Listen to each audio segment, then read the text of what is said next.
All right, welcome back to Baba Yaga's Dancing Hut, the Witch Hunters, soon to be the Giant Hunters, as the party have been given a quest now. But a little recap for last week. You guys have ventured from the strange butterfly grove that whispered of strange fey secrets, and Daya shared one of her most darkest and deepest secrets, that they were the one responsible for burning down an entire like library, Just wasn't it? a temple, yeah. It was a Temple, that's temple. yeah. Very The flammable, those things. Incense all over the place. yeah, especially elven temples made of wood. And that was in their rage, their frustration, that they had been picked as this chosen one to have to restore magic as if it was their responsibility, and why the comet wasn't even restoring magic in the first place. All this pent up frustration just let loose, and no one ever knows it was you. Everyone thought it was a sort of an accident, which I thought was an interesting angle for Dyer. And you set off with Resden leading the way, and he managed to get you through the Glimmer Woods, which is a special defensive measure around Glen Alendra, whereby if any magic is cast within it, it is reflected in a myriad of directions, such that you cannot escape even your own magic. And as he was going along, you all agreed not to touch or do anything magical. But you mentioned food. Someone mentioned food, and Grizz got hungry, so he popped an emberry, and that set off a ricocheting charm-like effect that made everyone the most trusted of friends.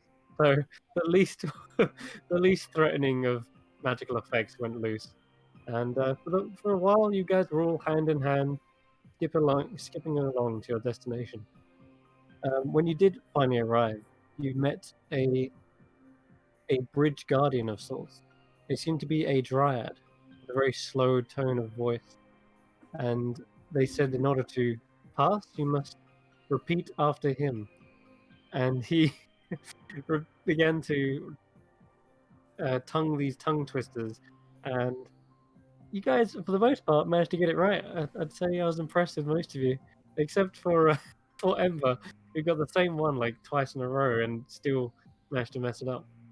But you got there in the end. Uh, Once you'd overcome the strange induction, you were met with the most fascinating and wondrous of places.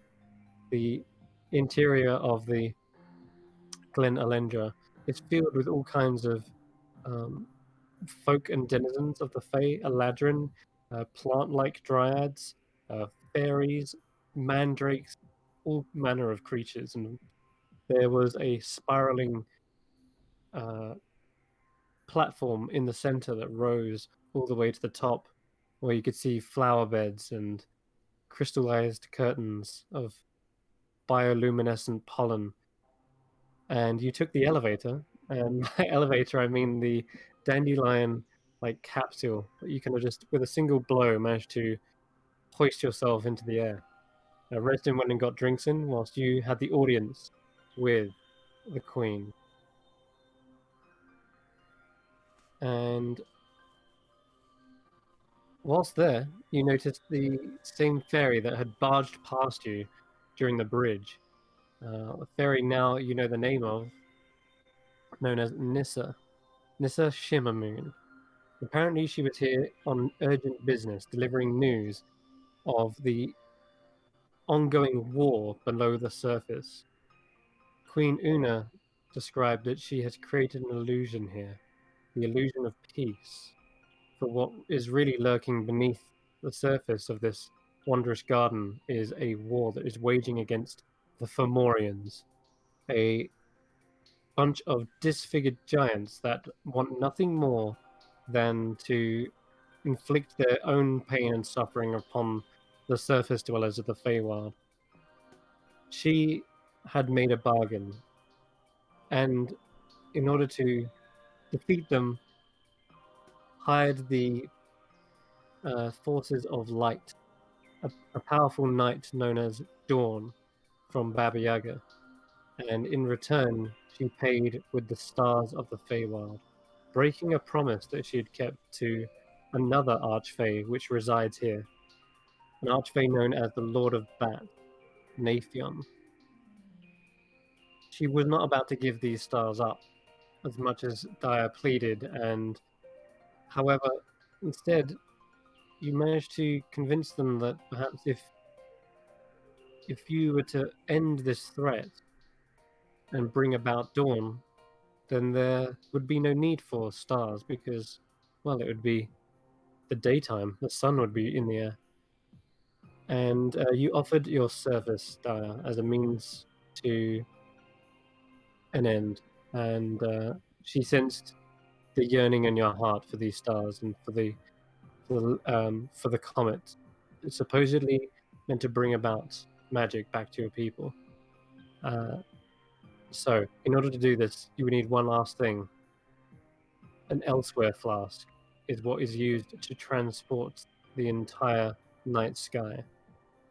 And that night sky, Grizz actually saw, was being held aloft by some sort of primordial giant. And only he could really see it, as he's kind of got this connection to nature, unlike the rest of you guys. And the bearer of the heavens is currently hoisting them up. But in order to transport them, they need to be held within a flask.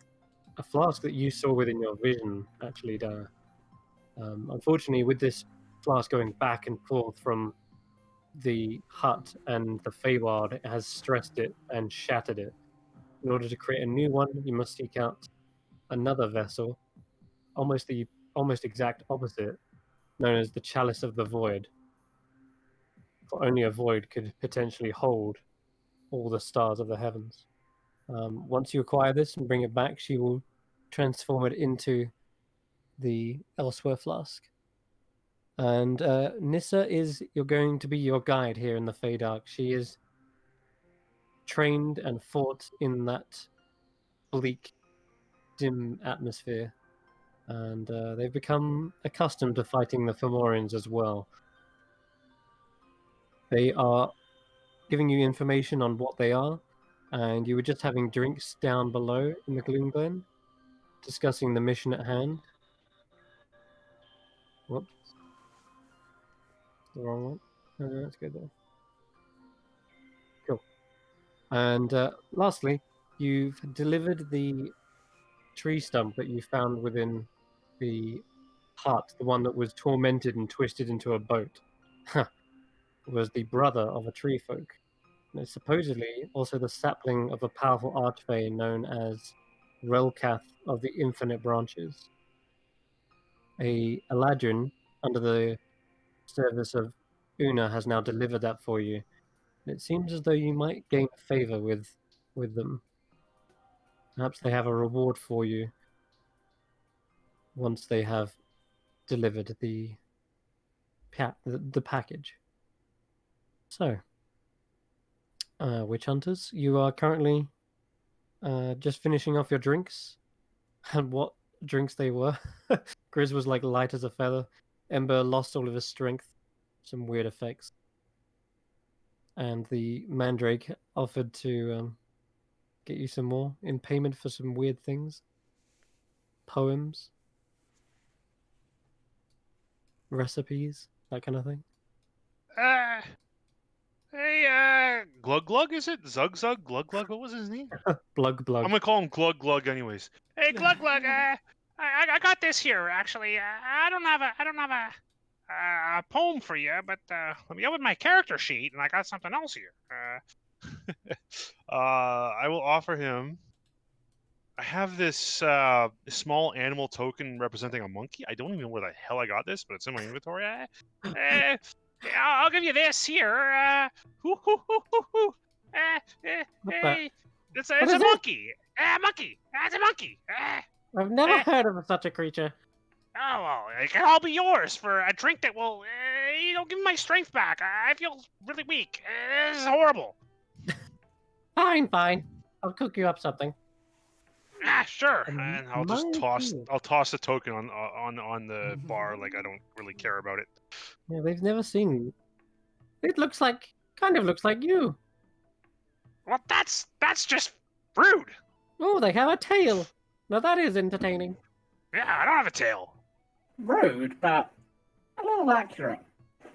Hmm. I have a look at Nissa.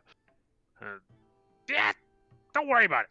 It's They, monkeys are weak animals. I'm much stronger than any common creature of the forest. Not at the moment, Never. you're not. Never seen a creature in this forest like that. Well, then you haven't been out much, have you?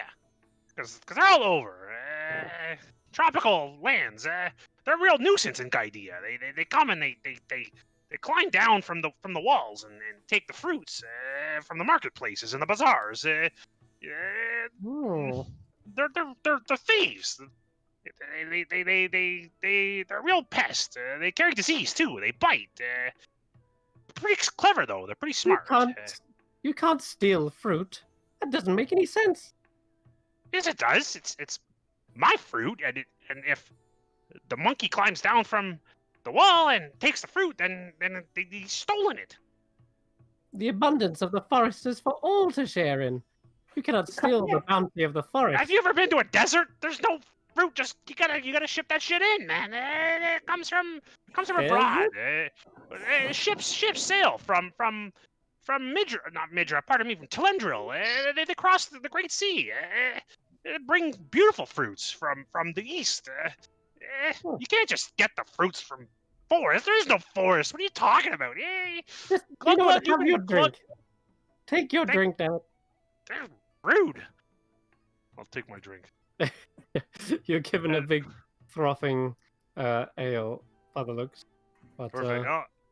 Just real quick, can I look at Nissa?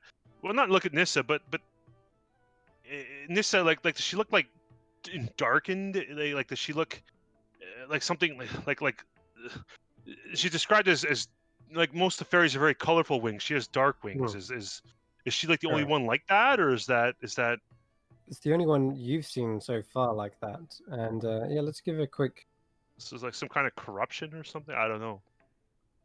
Let's have a quick look at their artwork again. Show players. So, yeah, It's just blue wings then. Okay. They are kind of dark blue, yeah, but that might also be just because the light sort of reflects off them. You have that kind of iridescent effect on their wings, of course, so it kind of just barely reflects the light of what's in the room. But they are kind of a darkish blue, and yeah. They are wearing dark clothing as well that is obviously probably to keep shrouded and hidden. It's almost like camouflage in the shadows. All right. But their general complexion as well seems to be of a darker hue than the other brightly vibrant colored fairies, for sure. Yeah. Well, I think you had said before that she had like makeup around it, like the dark around her eyes was makeup. Can we tell if she's deliberately making herself look darker? Yeah, I think James can answer this one. Yes, definitely seems to be, but you're not sure necessarily if that's because she intentionally just wants that there, or if perhaps there's some other reason, like maybe it's necessary, maybe it's part of her religion or something. You don't know. Maybe it's definitely intentionally put there. Okay. But it is like it is something that's artificially put on and not just a blotch on her skin or whatever. Not a birthmark type thing. Okay. Yeah, it's definitely there on purpose. Okay. Okay. All right. Did you want to take your drink? Yeah. Go ahead and roll a D100. Well, hopefully this will. There we go. Blug. That's his. Blug, yeah. Which is, yes, supposed to sound like glug, but it's a bit odd. All right, That's 17... better. Made me feel better, Blug. I gave you something really nice. Interesting. So, okay. Well, I'll just read it what it says. It says all locks within 60 feet of you are instantly opened. Don't know if anyone's got any locks on them. Probably the safe of the bar. Yeah. Do I know this? You'll see. Well, I'm going to describe it as what happens is as soon as you finish down this drink and you slam the mug onto the table, that's when you see suddenly all of the cupboards open up. You see all of the doors in and around the small bar just all opening like someone's cast thaumaturgy on steroids. You even see some people's like bags, backpacks, anything with a container is suddenly bursting open. There's a chest of ingredients suddenly busts open, and amongst all of these ingredients, you do see several of them. Oh my goodness! Actually, yeah, you see one cabinet that has a line of tiny red vials. Oh.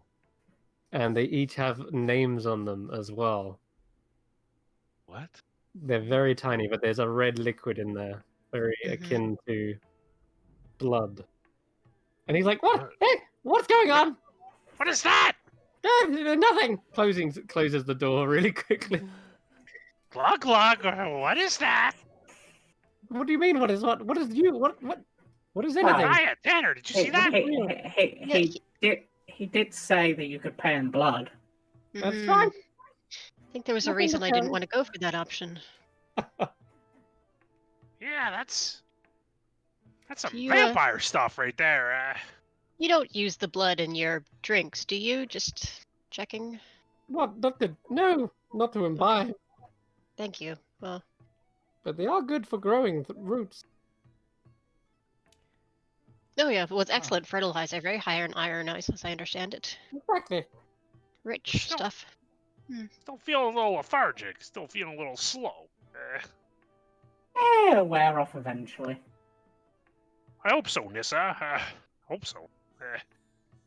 We need to set out, and I gotta be at my best here.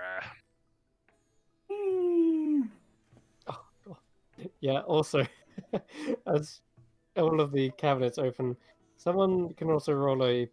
let's all roll perception checks as well. Because there's something else that he closes just as swiftly.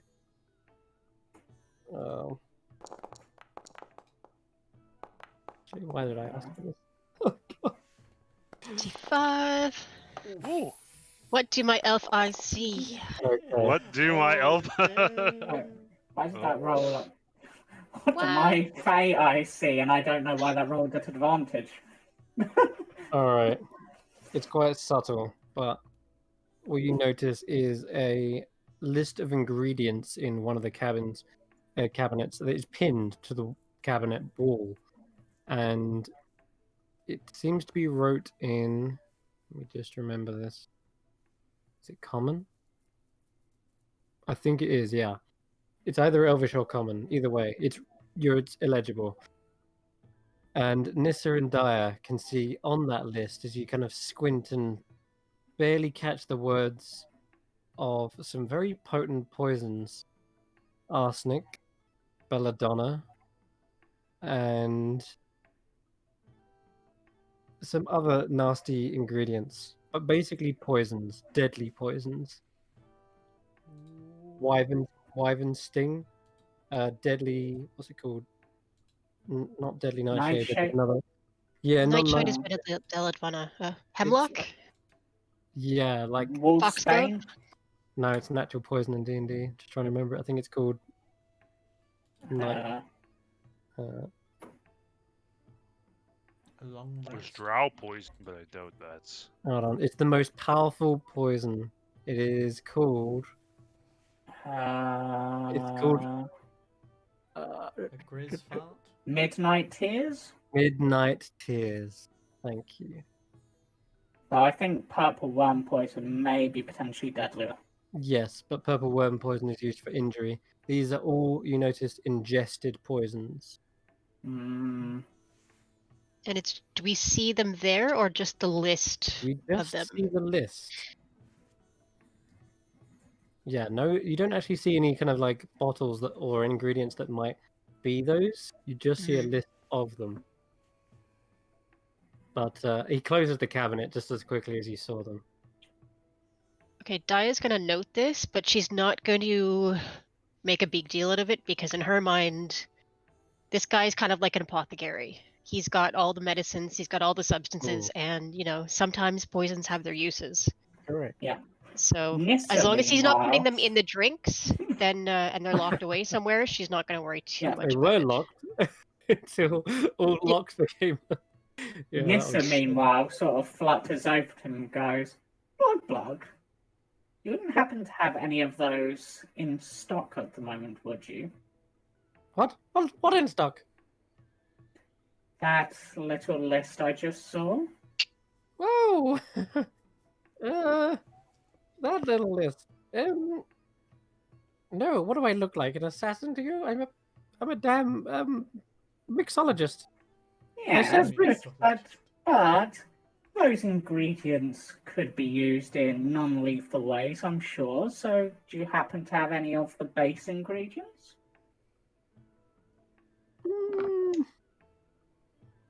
I could try and put some things together, but I don't have poisons, if that's what you think. That was given to me by someone else, a wizard.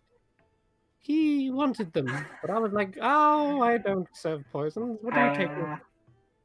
I recognize the reference now. Mm-hmm. I go, well, if he did ask me to get some, and all I got was this stuff. And he goes around and finds this oil of Taggart. And what does that one do? Oh, just like a sleepy one. Puts them unconscious. But how much? You want to buy it? Quite expensive. 400 gold. Wait, gold? That's the human asking for it. Well, hang on now. You told me that we didn't need gold around here. Chris, do I have any gold? Like, how much? I should have a ton of gold from the rage looting. Can I give him that? Make him fuck him over and make him greedy? Curse him? Oh god. If he really wanted. Ooh. But yeah, that's what the human price is anyway. And what is yes. Hold on. First of all, what do you plan on using them? You know that most Fae are immune to being put to sleep. Yeah. That's why it's the only one I'm allowed legally. You don't have a license. You don't need a license for it. I just sort of look around and then I just sort of whisper in his ear, just in case this lot get too unruly. All right. Oh, right. Yes, of course. Let me see. And that's a secret, and that can also be your payment. There is a number of other things that can be used in a form of payment for a Fae. One being your true name. I just look at him in disgust. I didn't think so. In that case, you haven't had a first kiss yet, have you? No. I don't go for that sort of thing anyway. That's what I could give you another poem. I could do with a poem. Running low on stock. Right. This is all in Sylvan, right? Yeah, they're kind of also trying to speak behind the bar. Oh, okay, all right. Whispers. Though you could probably eavesdrop if you tried to. No, I'm not trying to, but if I heard it, I would offer the 400 gold. If I assume I would have 400 gold, I have no idea. Yeah, he's not interested in gold necessarily. He said he wanted 400 gold. Yeah, that's a human asking price. Okay. Yeah. So I will recite the following for him. Dancing at my windowsill she calls, black bottomless eyes and a jagged smile, tug me from sleep with a broken glass laugh. Beckoning, this pixie traces softly across my jaw, fingertips so lightly across the skin. Wordless but for laughter, she pulls at me and ill charmed I rise to follow where she leads. Open evening air greets my night-dressed body with cool waking breezes and wild sounds. Stumbling through rocks and over roots, I chase through the wood behind my manic guide.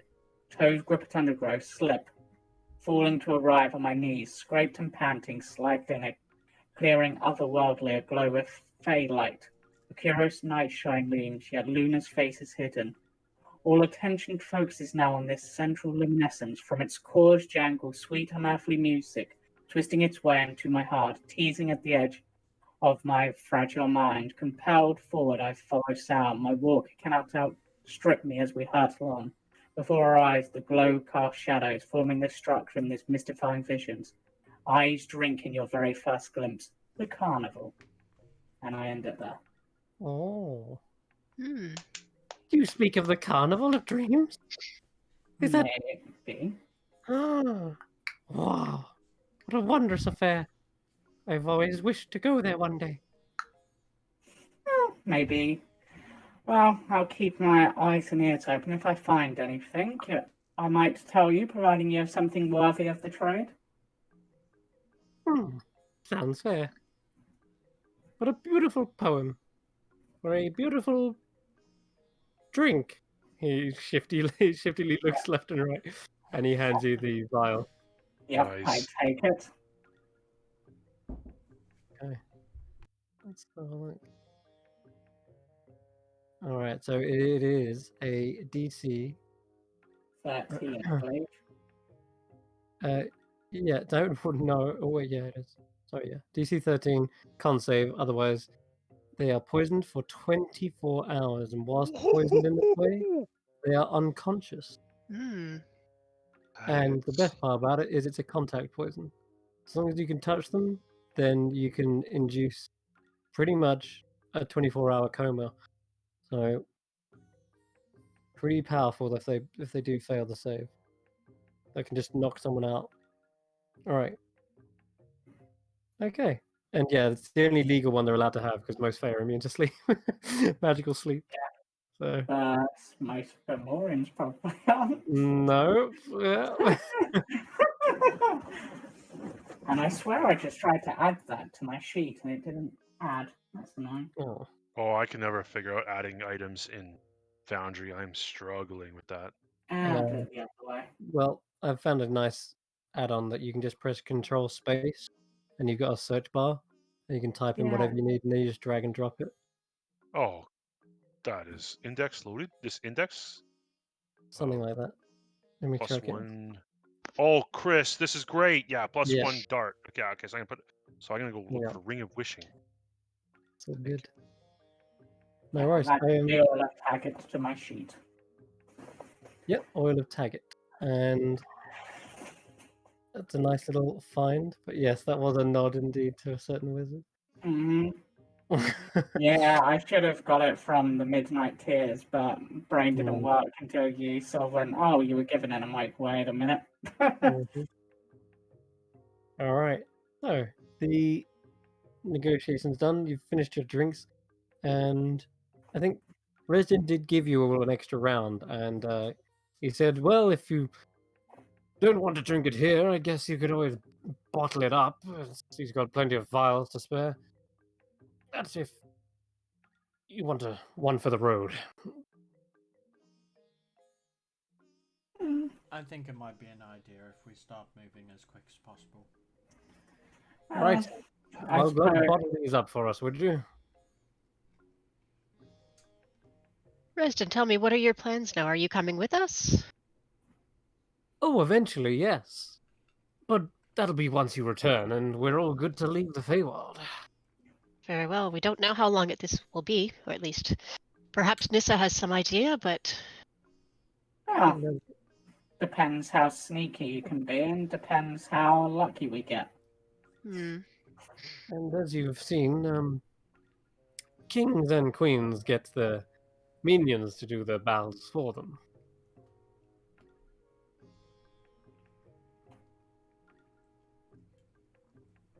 Well, is it better to start off right now, or is there some reason we should wait, delay, prepare?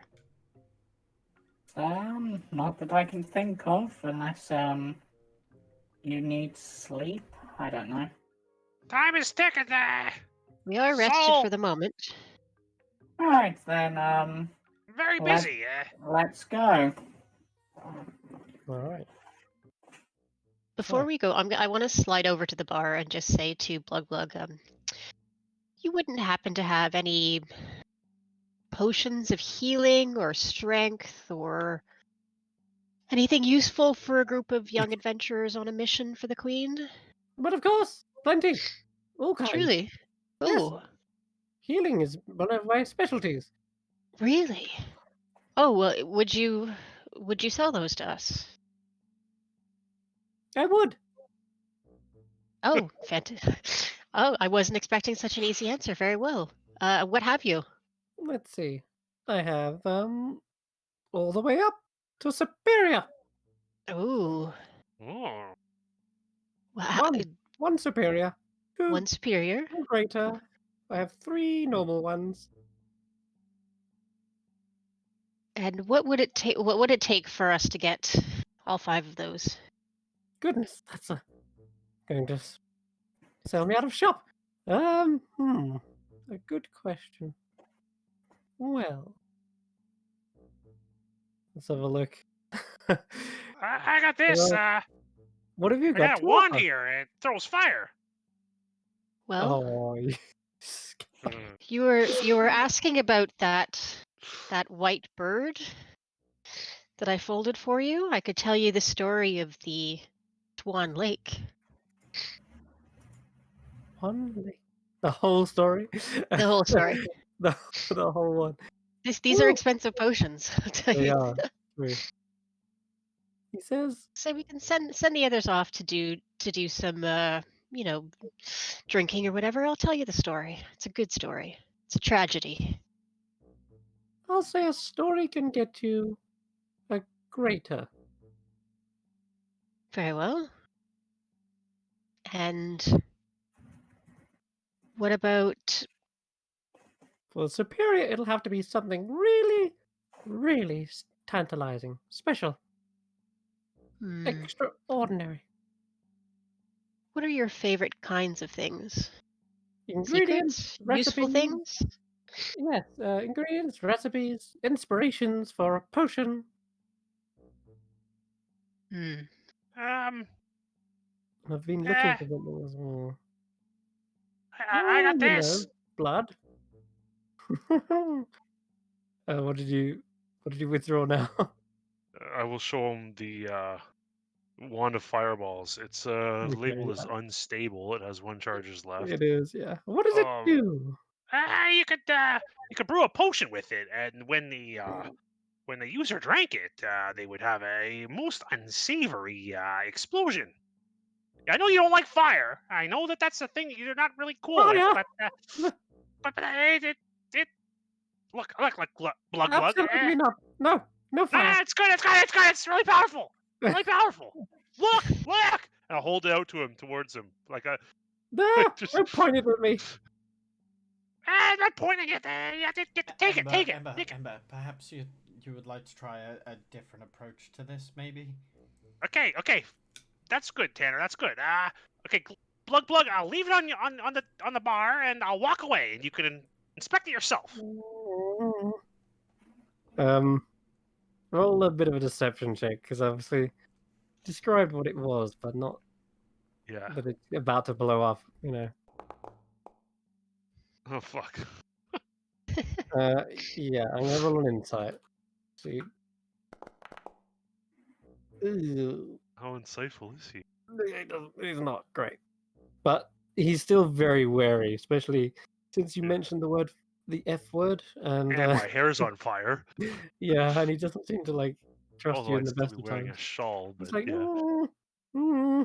looks it over. Strange things, ones, dangerous. He kind of pokes it just Only if slightly. you're foolish. Don't be foolish. Yeah. I'll tell you what. I'll give you. He smiles. I'll give you another normal potion if you endure 10 minutes of an emotional abuse from me. That might be tough for Ember. Isn't this what you've been doing this entire time? I get to insult you and belittle you as long as I like. Well, That's a Can I- good can I- bargain. can That's I a good retort? bargain, Ember. No, it's not. I need to. My family name is of the most importance to me. He'll go right for that. I know he will. Insults are just words. Sticks Oh, and stones and all that. They're not just words. They're not just words. He'll change me. He'll Ember, warp me. it's going to be fine. Just close your eyes and think of Grizz. But I need to roll this dice here. Fine, I'll do it. Fine, insult me. Oh. All right. I'll Oh, close I my like eyes and as much willpower as I have not to swear back at him. I don't know if Okay. I'm capable of that. Oh my god, yeah. All right. So You know, Chris, you he have to starts- role play all 10 minutes. Yeah. He's gonna just roll off some of his favorite ones, and he's like, "Oh!" He jumps up on the table for everyone to hear, and he starts beginning a little dance as he does this as well, perhaps. And he says, "Hey, everyone! Look at this guy! He's the reason God created the middle finger." Not a good start. You're more disappointing than an unsalted pretzel. I like pretzels. That's fine. He says, God, what else does he say? High cholesterol with the salted ones, anyway. It's not good He for you. says, "Zip it! Your voice is making my onions cry." What? What? And he says, "I'm not just going to insult you, I'm going to describe you." And he starts just ripping into you, effectively. The fire in the hair just gets hotter and hotter, and my hair just starts standing up. And as Ember gets angry, as you've seen, it starts to look less like hair and more just like flames. As he gets hotter and hotter and angrier and angrier. He goes, Without being able to. "As we all know, beauty is only skin deep, but ugly goes clean to the bone." Fucking cocksucking and Look, you have an entire life to be an idiot. Why don't you just take the day off? My hands start burning. The flames start. Oh, are we almost done with all of this drama? I think we need an intermission.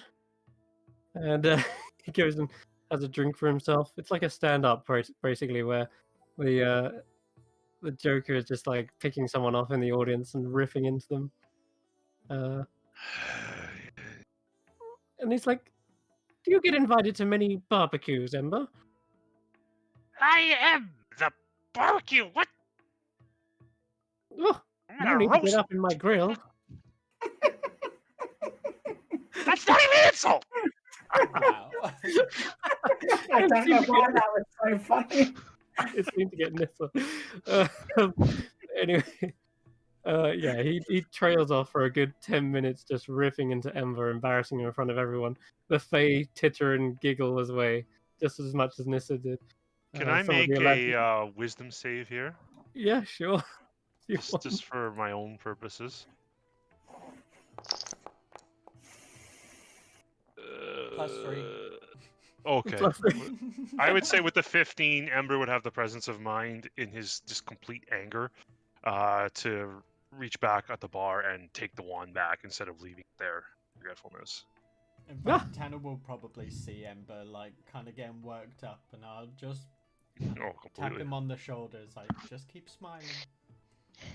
You Give me that stop bullshit! rolling. That stupid plug, garbage, ass bar, bad drinks, crappy clientele, trees and leaves everywhere!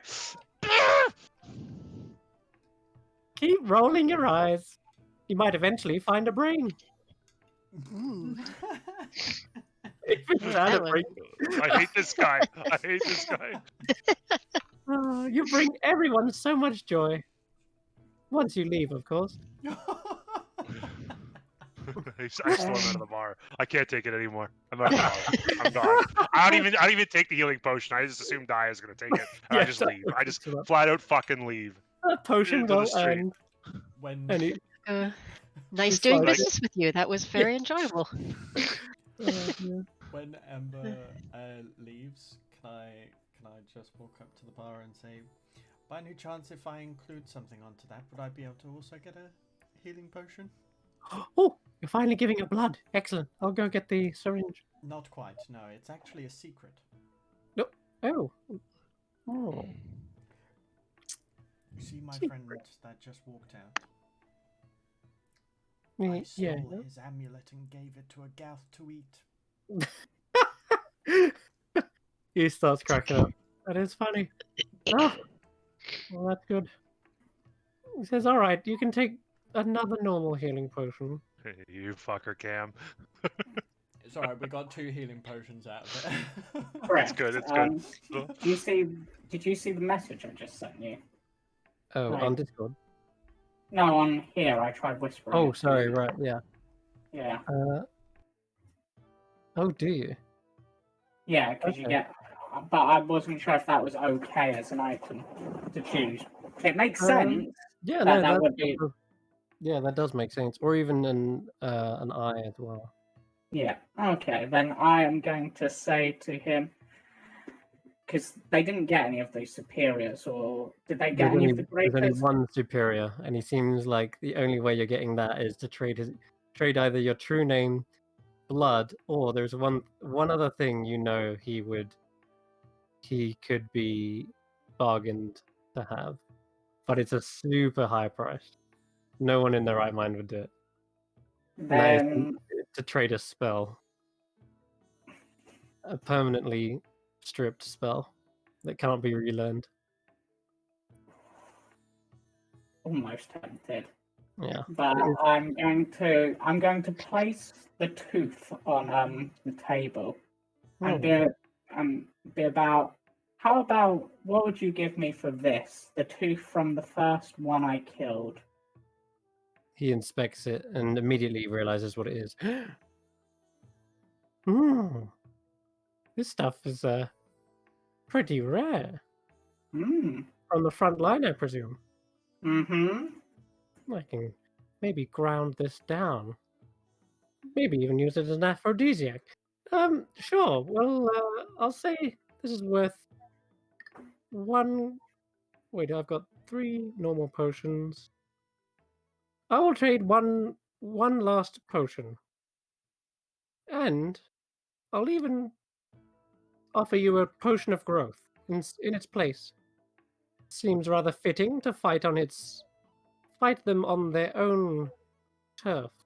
So a potion of growth and a potion of healing, or just a one potion of or growth? one or the other. I just sort of look amongst the party members, and then just sort of my eyes sort of lock on Grizz, and I imagine Yeah. him taller. And I I'm just know. like, I'll take the potion of growth. All right, there we go. Perfect little trade. Mm-hmm. All right. I'd like to hear what you make from it once you've done it, though. I'm curious. All right, and as just people are about to set up, he's like, Wait. Oh, go on. If you still have stock, I still have things to trade. Very well. I was about to ask if anyone changes their mind about the blood thing. Just a single drop will do. No, but in exchange for one of the regular healing potions, I wonder if I might offer this. And she pulls out a vial of a sticky, gluey cinnamon sugar substance from the kitchen of Baba Yaga's hut herself. Oh, And I will hand it over and say, this is unique. it is. It Isn't has- You made this. Yes, we did. Cool. This is a special substance. Extra sweet, extra sugary, extra sticky. Something Ooh. delicious, perhaps, and unique to add to your wonderful concoctions. I know there's nothing else like it in the Feywild. Did you say, Papa? He doesn't finish the Yes, Doesn't the say Bone how Mother. long. Not made by herself, but by her Oh. servants in her lair. That is too irresistible. It's right up my alley. Fine, I'll do it. I'll trade it. It's all yours. Take it. Go on before I change my mind. Very well. You can trade that for the superior. For the superior. Ooh, excellent. That's Hell because it's like it's yes. quite literally bang on the money what he wants. Like Yes. it's Good. an ingredient, it's a potion, and it's notorious. It's got a bit of history behind it. It's from Baba Yaga, so it's got that fey quality. Nice. Yep. Yeah. And one other thing I have, if I might. I don't know if this sort of thing will interest you, but this is from the deep caves where the creatures of fire live. Ah, yes. This is made of. Do you know what lava is? Yes, of course. Yes. This was made from the lava steps, fresh from the fire and elementals and the goblins who live deep with no eyes. Is that how you met that Ember friend of yours? No, you would think so, but no. We met before that. This was a quest we went on Ah. to discover the secrets of the dark, and we discovered the Lord of Fire, a Lord of Fire. What does it do? And he questioned you about the rock. As far as I know, nothing. It's an artifact, a thing of beauty, a thing of mystery, something from deep in the earth. Isn't this one of the ones that you tried to It's one of the ones that we tried to suck on, and I failed my Yeah. whatever did. the It was. It was the only roll like was. D10 or something, but yeah, Yeah.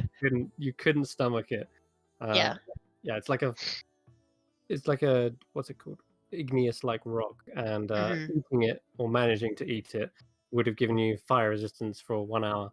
He says, Oh, okay. okay, you know what? Instead of a healing potion, I'll trade Hmm. you this for any other potion of resistance that you want. Ooh. One that's actually drinkable. So you could swap this straight up for a fire resistance potion, or you could get something weird like psychic or force, or even just cold or something. Ooh. I'll look to the Narcotic. others. What should I get? What should I get? Nissa, what type of resistance would be useful? What were the options? Any type of damage Any type of resistance. resistance potion. Hmm. Fire, lightning, force. Fighting Does it from have- warriors. Does it have to be a specific energy type? No, it can be anything like psychic or Well, if I was to suggest something, I would say either psychic to help resist the damage from their evil eye, or or bludgeoning so that you don't get squished by their clubs quite as easily. Ooh. I think psychic damage would be an excellent one. Very well. A potion to fortify the mind. Potion Yeah. Potion of yeah. resistance. Passes you this kind of grayish looking liquid. But it doesn't seem to like flow like liquid at first. Mhm. Like as you hand it to it, it doesn't like slosh around. It kind of keeps perfectly still. So it's kind of odd looking. Yes. You've got a potion of psychic resistance. Nice. Gives you that damage resistance for a whole hour. So drink it before you know you're going into a big fight, perhaps, or something of Yeah. the sort. Okay. What else do I have? I know you have good things. I don't wish to be greedy, but we have not met anyone with such a bounty in many, many moons. Tell me, do you like poetry? I do like it a little bit, especially ones about, well, food or drinks. Here he is. He's down here, little guy. Food or drinks? Yeah.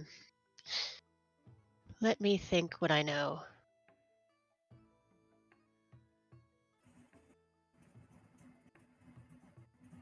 but I'm quite full on poems. No, Hmm. I've been Nissa just restocked me. But let's have a look. Maybe Grizz has something as well. He might want to trade because he's got some mushrooms still. What has he got? Oh, I got this. It's a really smoky bottle. I've not used it yet, but No. what? What, Tanner? We still need to actually take a look at that. I think we figured it out though. It's just Tyro said that if you uncork it, it makes smoke everywhere. Oh, did Tyro check that? Okay. Yeah, it did pick him out. Shit. Okay, I might have missed that. Continue. So, just so everyone knows, he's got an ever-smoking bottle, which I'll put in the chat for you to have a look at. Well, if that does what you think it does, that could come in handy where we're going. Alright, I'll hold on to it.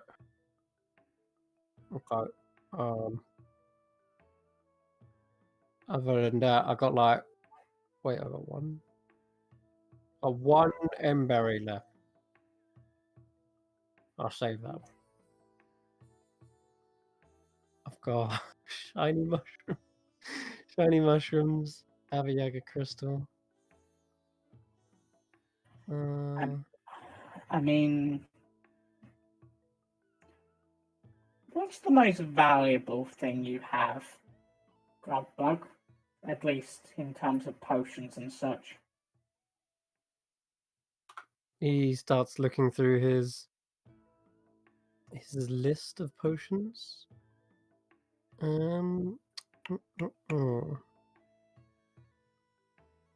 Let's have a look. Kind of got tricksy like potions. So he has got a potion of invisibility. He's got a potion of water breathing because they're fairly common. But the most powerful one was probably the superior healing potion. Oh, and I got a little fun one. Potion of diminution. Which is the opposite of like a potion of growth. Yeah. I just sort of consider that. I'm like, how small? I could get anywhere.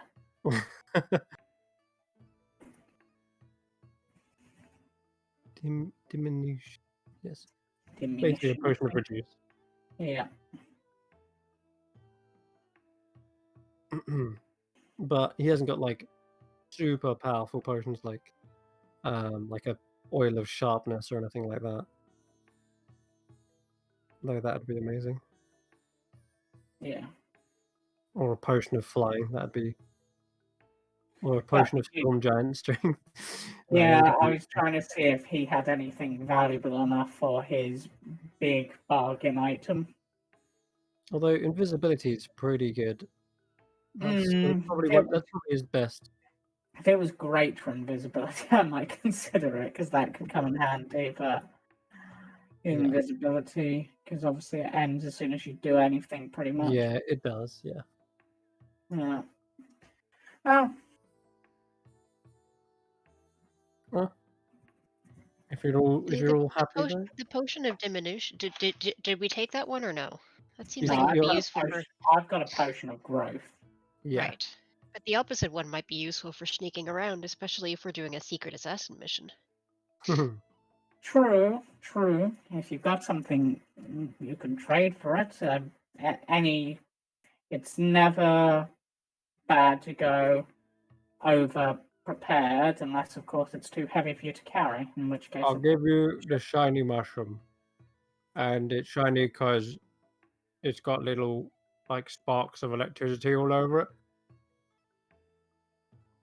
This was the one that kind of enhanced like electric damage, and so Grizz is happy to trade that up.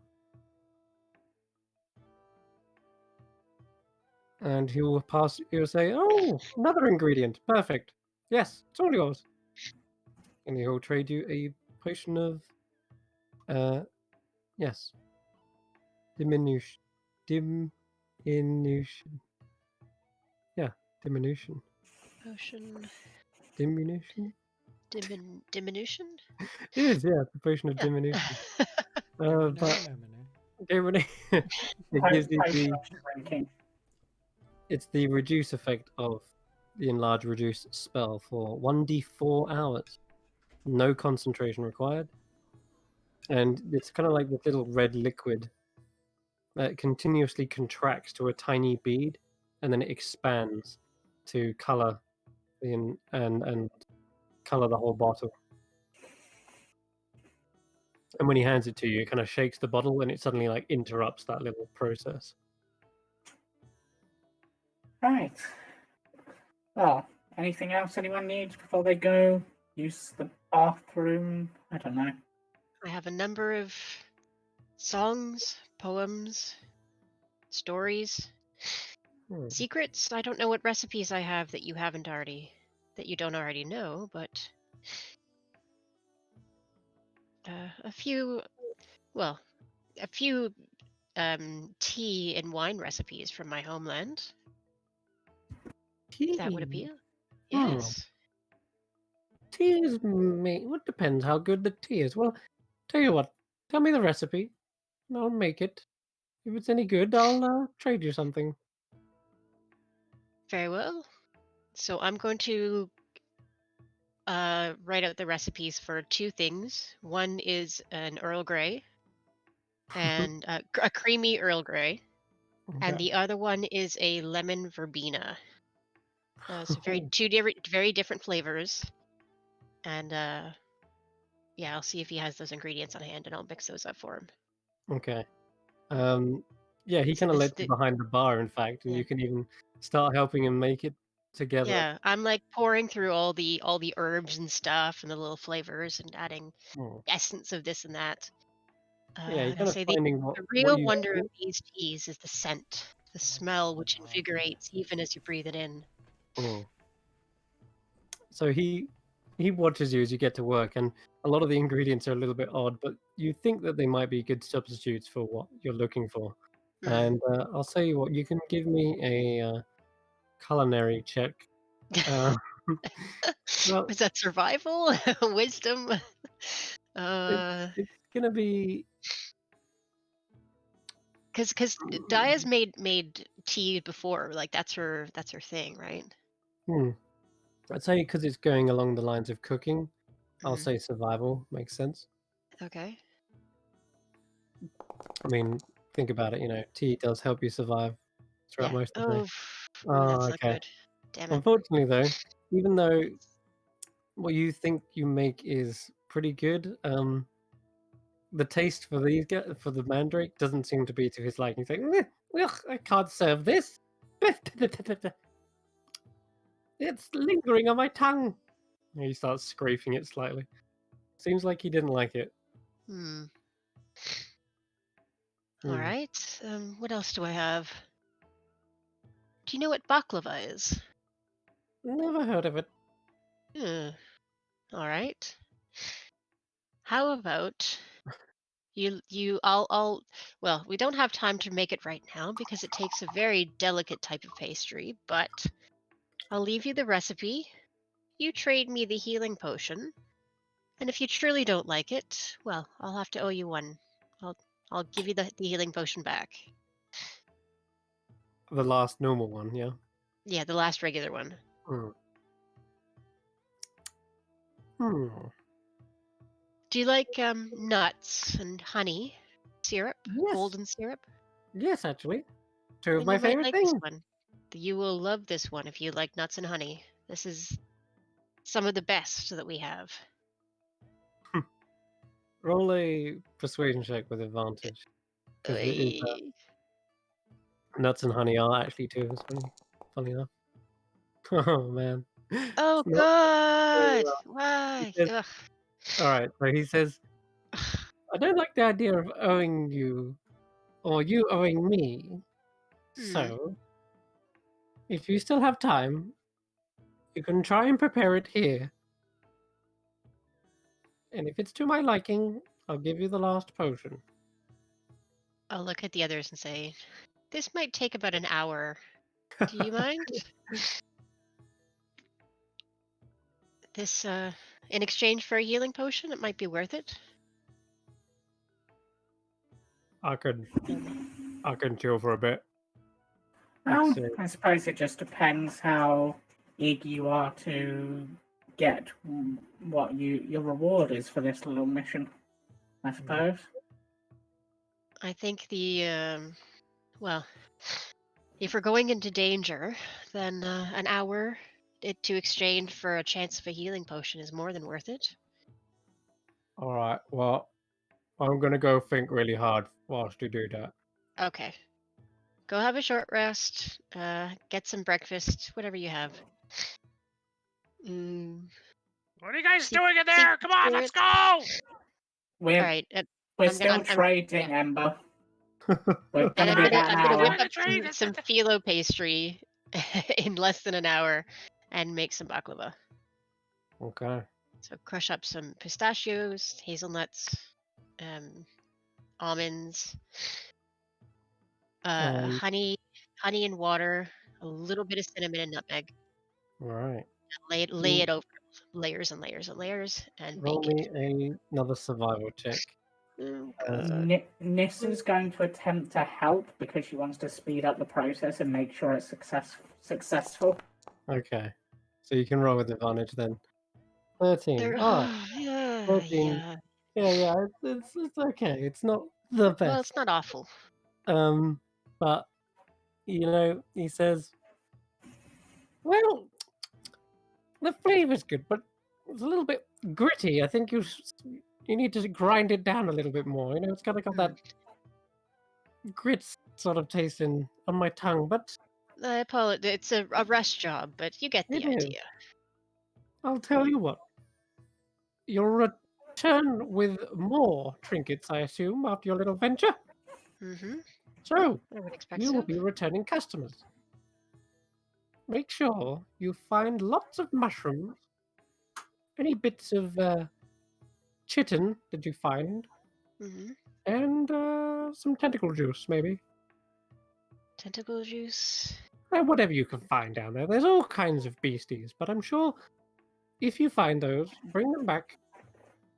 I'll consider us even, and I'll even restock you on a few things. You are a truly a noble merchant. I'm not bringing you anything.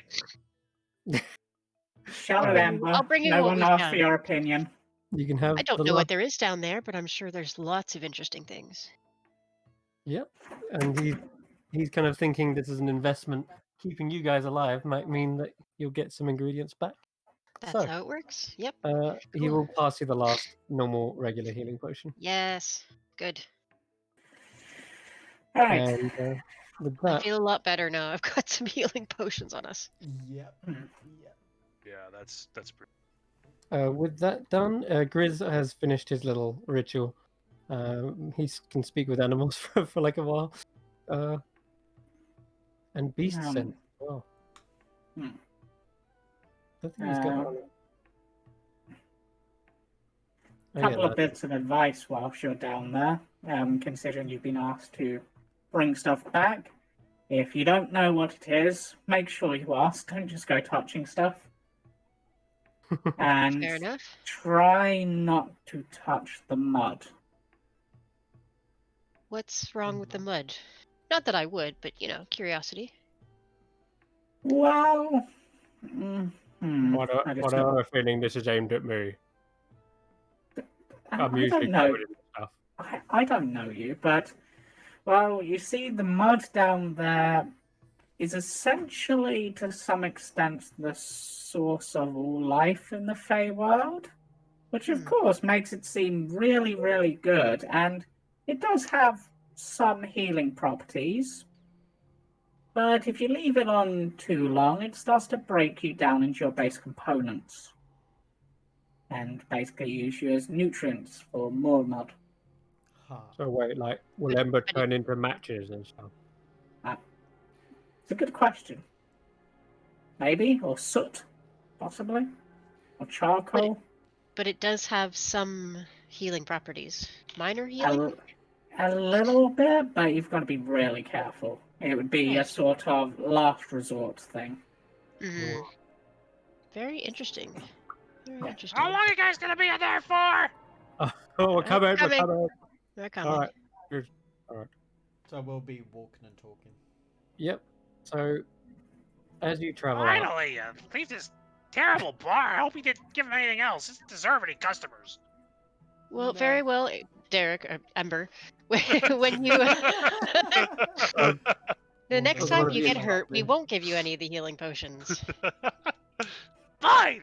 What? I'm Maybe you got more? That's good. That's good. That's good. My bad. My bad. Mm, He's just very Like- rude, Daya. He's very rude. Doesn't Well, understand royalty. Doesn't understand customs. Doesn't I understand mean, how to he did talk give, to people. He did offer to berate you. mhm. Yeah, you did sort of agree to that. That's your own fault. Yeah, fine. Whatever. Let's go. Yes, let us go down where people really shouldn't want to go, but well, we've got to go. Anywhere's better than here. This place is demented. Oh, well, you're gonna love it down there then.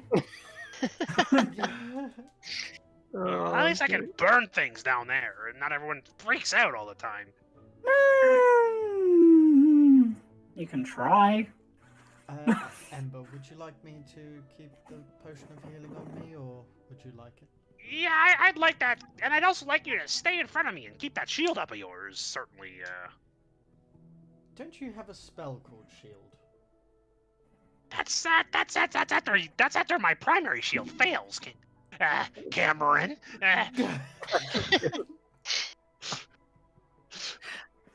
Wait, who's Cameron? Cameron I is don't- Ignan for Tanner. Yeah. Ah, Enjoys your nature time with me. well, at least I learned a word of ignorance today. That's cool. Oh, you learn all kind of new things with us. I get that sort of feeling. Well, let's get going. I guess I should lead the way as best I can. mhm. Well, we'll follow you. Bye, everyone. Grizz is giving a wave to everyone, like the complete strangers, but she's still waving. Yeah. And you finally make it over the bridge, the archway of twisted roots and vines, and you see the guardian kind of takes a deep bow and then kind of turns into the bridge, back into its kind of frame, and you pass over back into the magical glimmer woods, not wanting to touch anything, but you make sure Grizz doesn't reach for his last emberry, and you pass through this place again. Bring that up there. Ping, And- ping, ping, ping, ping, ping. Yeah. Eventually, you come out into the open forest, and you've got a number of different directions you could head. But where do you start? I'll just give you a few little landmarks to give you an idea. In perhaps all the way to your right is there is a river that passes through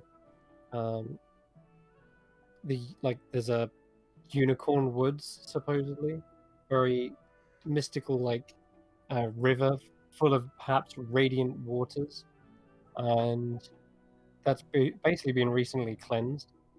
There's the Yerbog, which is a kind of a swampy area and marshland, and yeah, a little bit odd for the Feywild to have a swamp, but kind of a colourful looking one in the distance. It's almost looks like it's been revitalized, like a swamp that's been pumped back full of life. And it's strange. There's kind of a weird hue of green that seems to be spreading out from the center. What other landmarks is there? You got the the burnt winery, perhaps all the way in the distance. There's still a faint smoke trail coming from it. There's the snow-capped mountains of the Wild Hunt. But those are just some of the landmarks. And you've got to apparently find, or follow rather, the clears of echoes. And oh yeah, there are some clouds in the distance as well.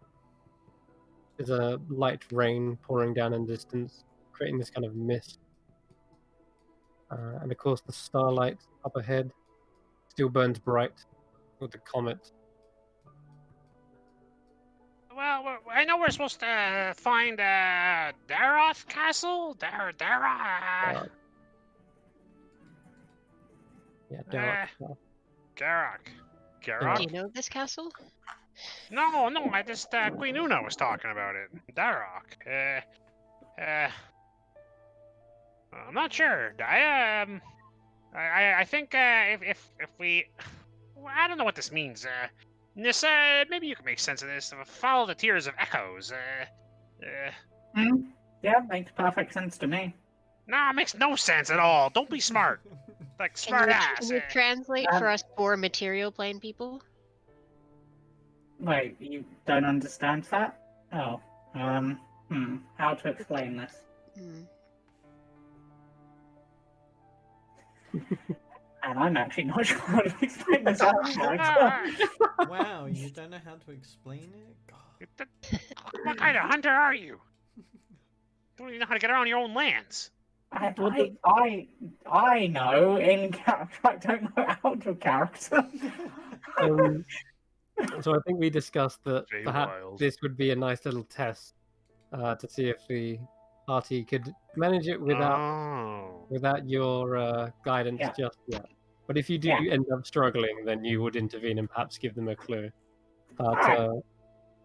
Is So- it the echoes of tears or the tears of echoes? We've messed it Tears up. of echoes. The tears of echoes. correct. Right, now, the important thing here is currently, as you could probably tell, I don't trust most of you, though you at least seem to have a head on your shoulders, and you just want to burn everything, and that just raises all kinds of questions. So, I'm going to see how you do. I think you should be able to work this out. And if you can't work it out, well, I don't know how long you're going to last. Mhm. I kind of just give a side eye to Tanner. Just being honest. I don't trust this, Tanner. I trust. I that she's worry that actually- our references and yours are too different, but well, we have to try. Oh, That's why we're here. Resden catches up to you. He's like, you forgot your drinks. Here. And he Oh, hands each of you a bottle. There. Oh, thank you. I'm going to What instantly drink? smell it and see if it is actually the drink that I ordered. It is, yeah. It's one of the same drinks you all had at the bar. They were being filled up as you left, so I just thought I'd catch up. Oh. Anyway, I'm I heading was back waiting now. out there forever. I thought that was already done. Wow. Slowest bartender. He insulted me and he can't even serve a drink an hour. What kind of product management is that? So I had to do one for all of you. Just call it a blug potion for now. Blug, Okay. blug, Blood potion or Or drink? drink, yeah, blug drink, yeah. Okay. How do Plug, I add plug, the plug. custom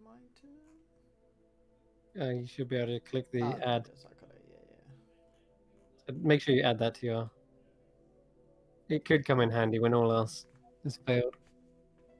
There are some strange things. Consumables, right? Mm-hmm. Blug, potion. I also Yeah. have fairy juice from Una, whatever that is. Fairy juice.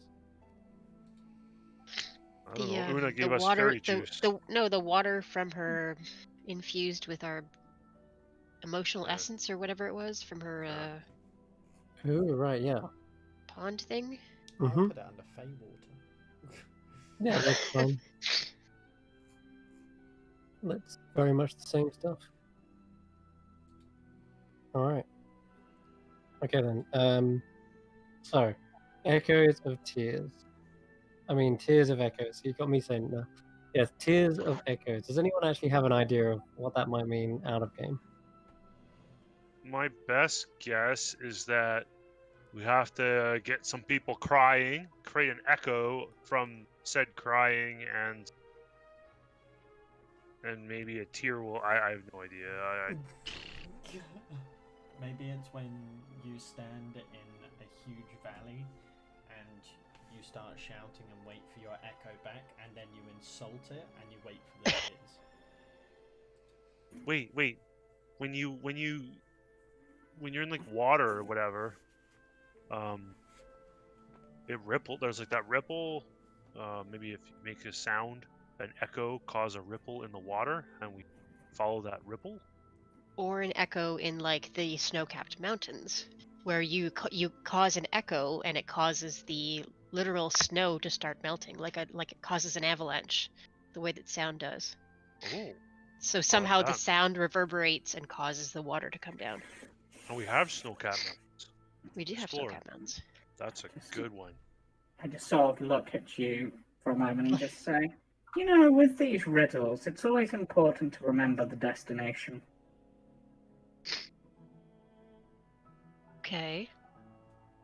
Echoes could also be ghosts, stories, things that have passed by and are still lingering. Memories? So tears caused by memories. Tears of literal ghosts. Tears of a past? Okay, well we have a swamp, we have the snow-capped mountains, and we have the unicorn woods. And the marshlands. And the kind of rainy-looking forest as well. And the rainy forest, yeah. Tears of echoes. And we are currently in that forest, right? Is it something as simple as the sound of an echo makes someone cry?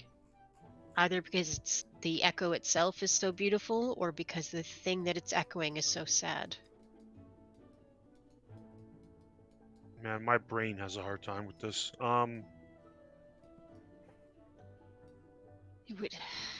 Let's go with. I like what you said with the mountains. The echoes causing an avalanche. It'd be like a tear, I guess. I don't know. Yeah, I mean that's. Wait. Where are we going again? We don't know. We don't know yet, Grizz. I thought they would told us where we're going. Into the Or where we're Fenduck? going. We're going to Derek Castle, but Right. we have to find our way there, Grizz. One thing at a time. Okay. Well, all right. Were we supposed to meet someone? We're supposed Yeah. to meet have to Relcath. No. No. That's the We have to Well, give yeah. it to Napion or someone. Daya has this letter here to deliver. Yeah. And what is he? He is a Lord of Bats. Ooh, echoes and bats. That's a thing. Ah! Tears of echoes. So Tears of Bats. So we gotta go punch a bat. No, we're not punching any. Bats navigate by animal. echoing. I can talk to animals, but that's only if we find one. Tears of echoes. Tears of echoes. We need to find a bat. I look around. Do I see any bats?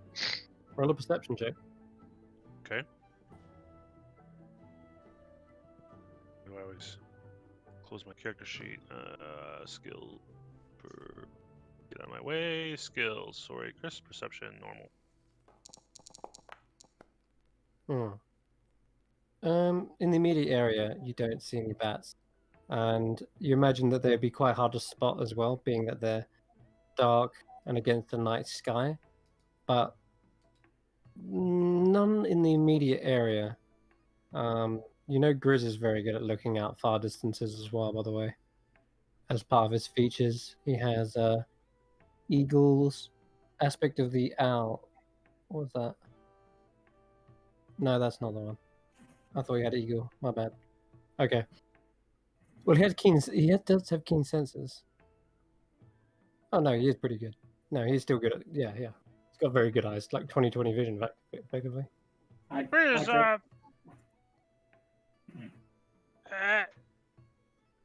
Can you, do you see any bats anywhere?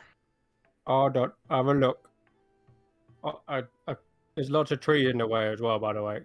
You can give me a piggyback. I can't do that. No, Piggyback it is.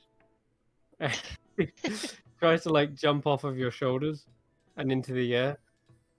And he looks around and it like does a little spin in the air and he says, "Didn't see any bats. In fact, the sky is all clear except for that big old rainy cloud over there. Can't see over there. There's too many clouds. Other than towards that, the, didn't see any bats. that's where the swamp is? No, looks like a rainy forest. Hmm. Maybe that could be the tears part of it. So maybe Rainy if we forest? go to where the rain is, Yeah, we could might be. find the bats. The bats will lead us to the castle. That's. I'm gonna look at Nissa. That makes more sense than anything else I've heard. Perhaps, yeah. How on the right track are they with that, Chris? Just because Nissa I would don't like the probably rain, get though. an idea.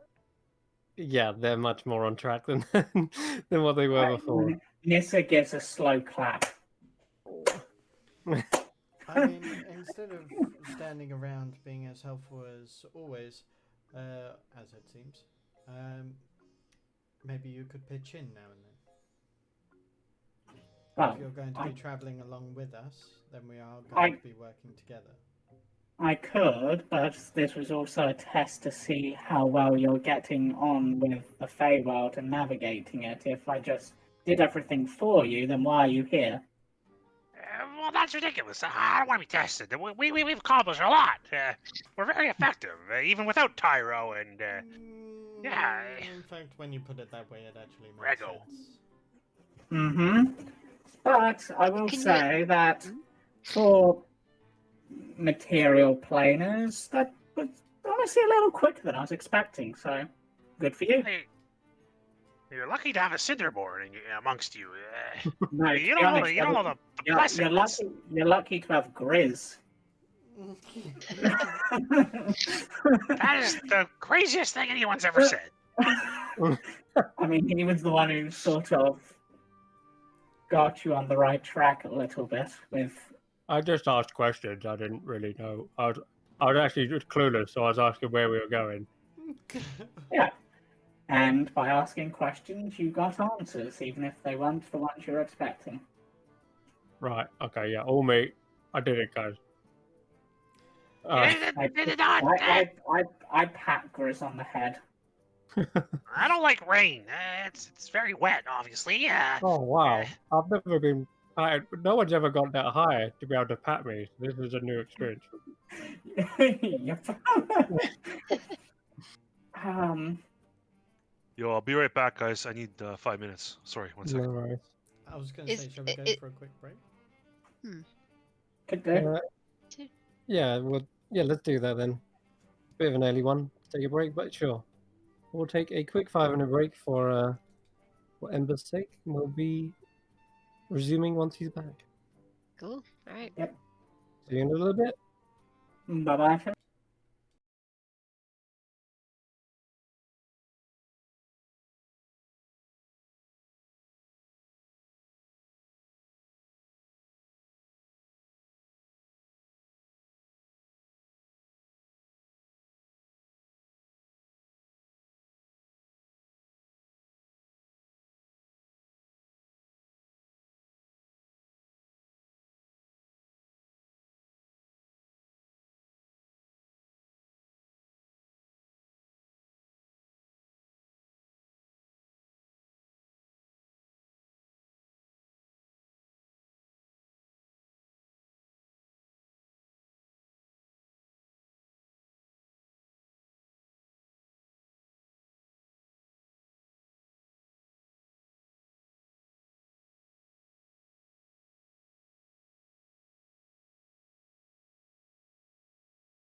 And welcome back. Alrighty. The party have ventured forth towards the rainy forest. And in the distance, you can see that the rain is formed into small trickling streams. And there are some waterfalls here and there, only smaller ones like babbling brooks and puddles all over the floor. But at this point, as you guys look up and look around, doesn't require a perception check this time, because in and amongst the clouds and trying to perhaps stay dry from some of the pouring rain are the squeaking of tiny leather-winged marsupials. Wait, mammals. They're mammals, damn it. Get it right. Mm-hmm. Yeah. Thinking about something else. But regardless, there are indeed little squeaking noises all around. And Grizz finally gets it. He's like, oh, yeah. Okay, I got it now. Yeah, Grace? Can you Yeah. talk to them? No, I mean like echoes of tears of echoes and stuff. Anyway, oh yeah, I could talk to her if you want. Hello, fat boys. He's just calling up, trying to get their attention, and sure enough, one of them does seem to swoop down, and it starts almost like attacking Grizz at first. He's like, ah, God, oh! He kind of swats it away, and the bat's just flapping around on his head. Like, what do you want? He's talking in squeaks now at this point. Grizz is just like making these echoing sounds from him. Adorable. And he said, "Oh, okay, it's all right. Didn't realize you was on patrol, guys. They're like little scouts apparently. They're the eyes and ears for the Lord of Bat." Ooh. Well, that's perfect. Daya, you were looking for the Lord of Bats. Well, I'm certainly looking for the Tears of Echoes. That's very interesting. I'm gonna wave to the bats. Did they see that? Hi, I'm friendly. I don't understand you. Right. Okay. No, that's cool. Just let us know if we offend them in any way. Okay. He said, we'll "So see how long we as get you're not from the underside, from the Fadar, then you're not a threat." I will give them an okay sign. Nissa just sort of considers this as a thing. I've been down there a while. Do I count as coming? No. He said they've been given new orders. Ooh, what's the new Uh, orders? Okay, well, he said before Navium wasn't to have any visitors, but now he said he's feeling a bit better, so we're good. Was he ill? Do we know if he was ill? They weren't really specific. They were kind of a bit vague on that. Hmm. Hey, were they squeak, squeak? No, he says you'll find out for yourself. Huh. He likes to talk, apparently. When did the new orders come in? Yesterday, apparently. I consider this as a time thing. That's Yesterday. That's could be forever. That could be. yeah. Yeah. Nissa tries to consider how long that actually is. Nissa knows never to ask the time, but always ask in relation to events that have happened in the Feywild. Was that before or after the stars came back? He says it's after the stars came back. Yeah, they got new orders. That makes sense. That makes sense. There you go. Right. Now let's go Fly a see kite. the Lord of Bats. All right. Let's go fly a bat, I guess. So, being that they are little scouts and patrols, it's not too hard to find which ones are perhaps going off their shift. And so, following the bats along, you can see everything on this on this layer, right? Should be able to see everything. Yeah. Cool, cool. Looks pretty All cool. right. Then in that case, you kind of have to trudge upriver somewhat, and there is some difficult terrain here to bypass, climbing over these large waterfalls because the bats are flying past it, and you're kind of going against it. So there are some areas where like either someone has to climb up, likely Grizz, and then maybe drop a rope down, or so you can easily just fly over and manage no problem. But the others, and Ember, you've got this constant sort of cloud of steam coming off the top of your head. Yeah, I was gonna actually. Tanner, I don't like this rainwater at all. Actually, if you could get that shield on top of me, like an umbrella. I need protection of many sorts. Tanner, pardon me. I'm talking to myself. I'm losing my mind here, Tanner. I will kind of just turn to Dyer, roll my eyes, just twiddle my finger around, and the shield just ominously floats above Ember.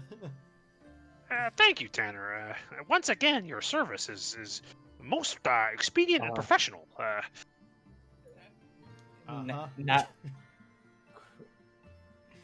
Now I'm really curious, Chris. Because his hair is fire, could I use Druidcraft to put that out? Maybe, yeah. I guess you could He try. needs to kill a fire genasi. Yeah. Yeah, damn, man. Just like that. Just like Brutal. that. Well, I don't think he's like a Charmander. Like he doesn't die if his tail goes out. You would not be happy about that. It wouldn't be. It'd be a pain in the ass to relight. That's for sure. I can see it more like Hades from Hercules. Yeah, honestly, that's My sort of how hair. I'm picturing Ember. Because, like, when he's got angry, it got like higher and like more fiery, which is exactly how Hades works. Yeah, that's... Yeah. The man has turned up the heat on him. These hills look pretty steep. Perhaps, hey, you gonna be able to climb this, Tanner? I got something that'll help you out. That would be perfect if you could. Climbing in plate armor isn't exactly the comfiest. Chris, how high is it that he would have to climb? Like Nissa and Daya wouldn't have much of an issue. Grizz, I don't think so either. But Tanner and I might. Yeah, there are some areas that are a bit of a struggle for sure. In fact, it's some of them are like slippery 15-foot too. tall waterfalls, and it's slippery. Yes, but there are Yeah. trees and vines around that you can maybe use as like climbing footholds and such. Yeah, I don't want to fall in a pool of water at all. Like that would be like falling in, I don't know, acid for Ember. Like he would not. Like, would it actually hurt I you? will make sure this doesn't happen, and I will Psychologically. psychologically. A lot of Like- things hurt Ember psychologically. Yeah. I will twin cast Spider Climb. Oh, I'll nice. use Okay. 3 sorcery points, and I will twin cast Spider Climb. I also roll a 1d100 because I'm prime. Oh, I need What? 6. Oh, What is nice. that? got it right here. 96 is a big one. It's a You and all Tarrasque. creatures within 30 feet of you gain vulnerability to piercing damage for the next minute. Vulnerability. Yes, For the next vulnerability. minute? Oh, then So if we that should be Don't fall on any spiky thorns, guys. No. You feel like your skin sort of slightly inflates. And you think at first it's an effect of the... Raindrops hurt! You do hear like a hollow kind of like as raindrops do hit your head. But it seems as though it's you're like kind of feeling lighter, Tanner. And you think at first this is sort of an effect of the spell Spider Climb, making you easier to climb, but Then your I voice realise- also goes slightly more high pitched, like you're full of helium. Best effect ever. All right. My armor Well, is Well, as beginning long as to the be- bats don't have archers, let's just move very carefully and avoid thorns. Yeah, Ember's right there. Okay. Hurts! These raindrops, they hurt so much! Ah!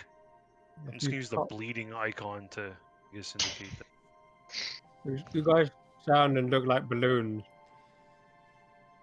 I'm gonna pop you. Hold on. He starts looking for a piercing Step weapon. away! Oh, I'm sorry. I've only got axes. Only. But yeah. With that, you guys manage to climb all the way up these cascading waterfalls, and you're right up in the rain clouds at this point. That's how high you guys are, and there's ahead of you. The river widens and the forest becomes less dense, as you're almost like at the top of a rocky plateau. There are two trees, however, that stick out. They're on either side of the river, and they seem to be kind of almost bent back from the river, like they've veered away from it, almost to give space for something. But yeah, they're kind of really leant over, whereas the other ones have been kind of growing quite straight. These ones just there you go. Away They are, from the river. yeah, not to mention they are massive trees, thick trunks, and probably even deeper roots as tall as they are. But here you guys are, down at the bottom here. That's pretty. This is what you just climbed up onto the precipice of. This is, despite the climate, quite scenic. Looks like a lot more climbing to do, too. Ah, my goodness. Look over there. And I'll point towards where Chris is mousing. Looks like a canopy, like, grows higher and higher. Almost to like a mountain. Yeah, that's sort of that's the kind of terrain you've been doing the climb on as well. Imagine if we get to the top, maybe that's where the castle is, where the Lord of the Bats is. If you all don't mind, I wouldn't mind revisiting this place on the way back. I know we're pressed for time now, but something about the sound of the waterfalls is relaxing. Is this what it's like where you're from? Very much so. It's a mix of beauty and danger all mixed into one. Gorgeous things they are. He kind of stands at the edge of the water and just marvels towards the waterfall. Roll me a perception check, Tanner. Yeah, sure. I see the Trask behind the waterfall. Yeah. No, it's also just like hearing as well, listening. Perception. Oh, that was so close to a natural 20, which would have been slow. But yeah, you are just fully immersed. You close your eyes and drink in the atmosphere. The sound of that waterfall is homely and reminiscent.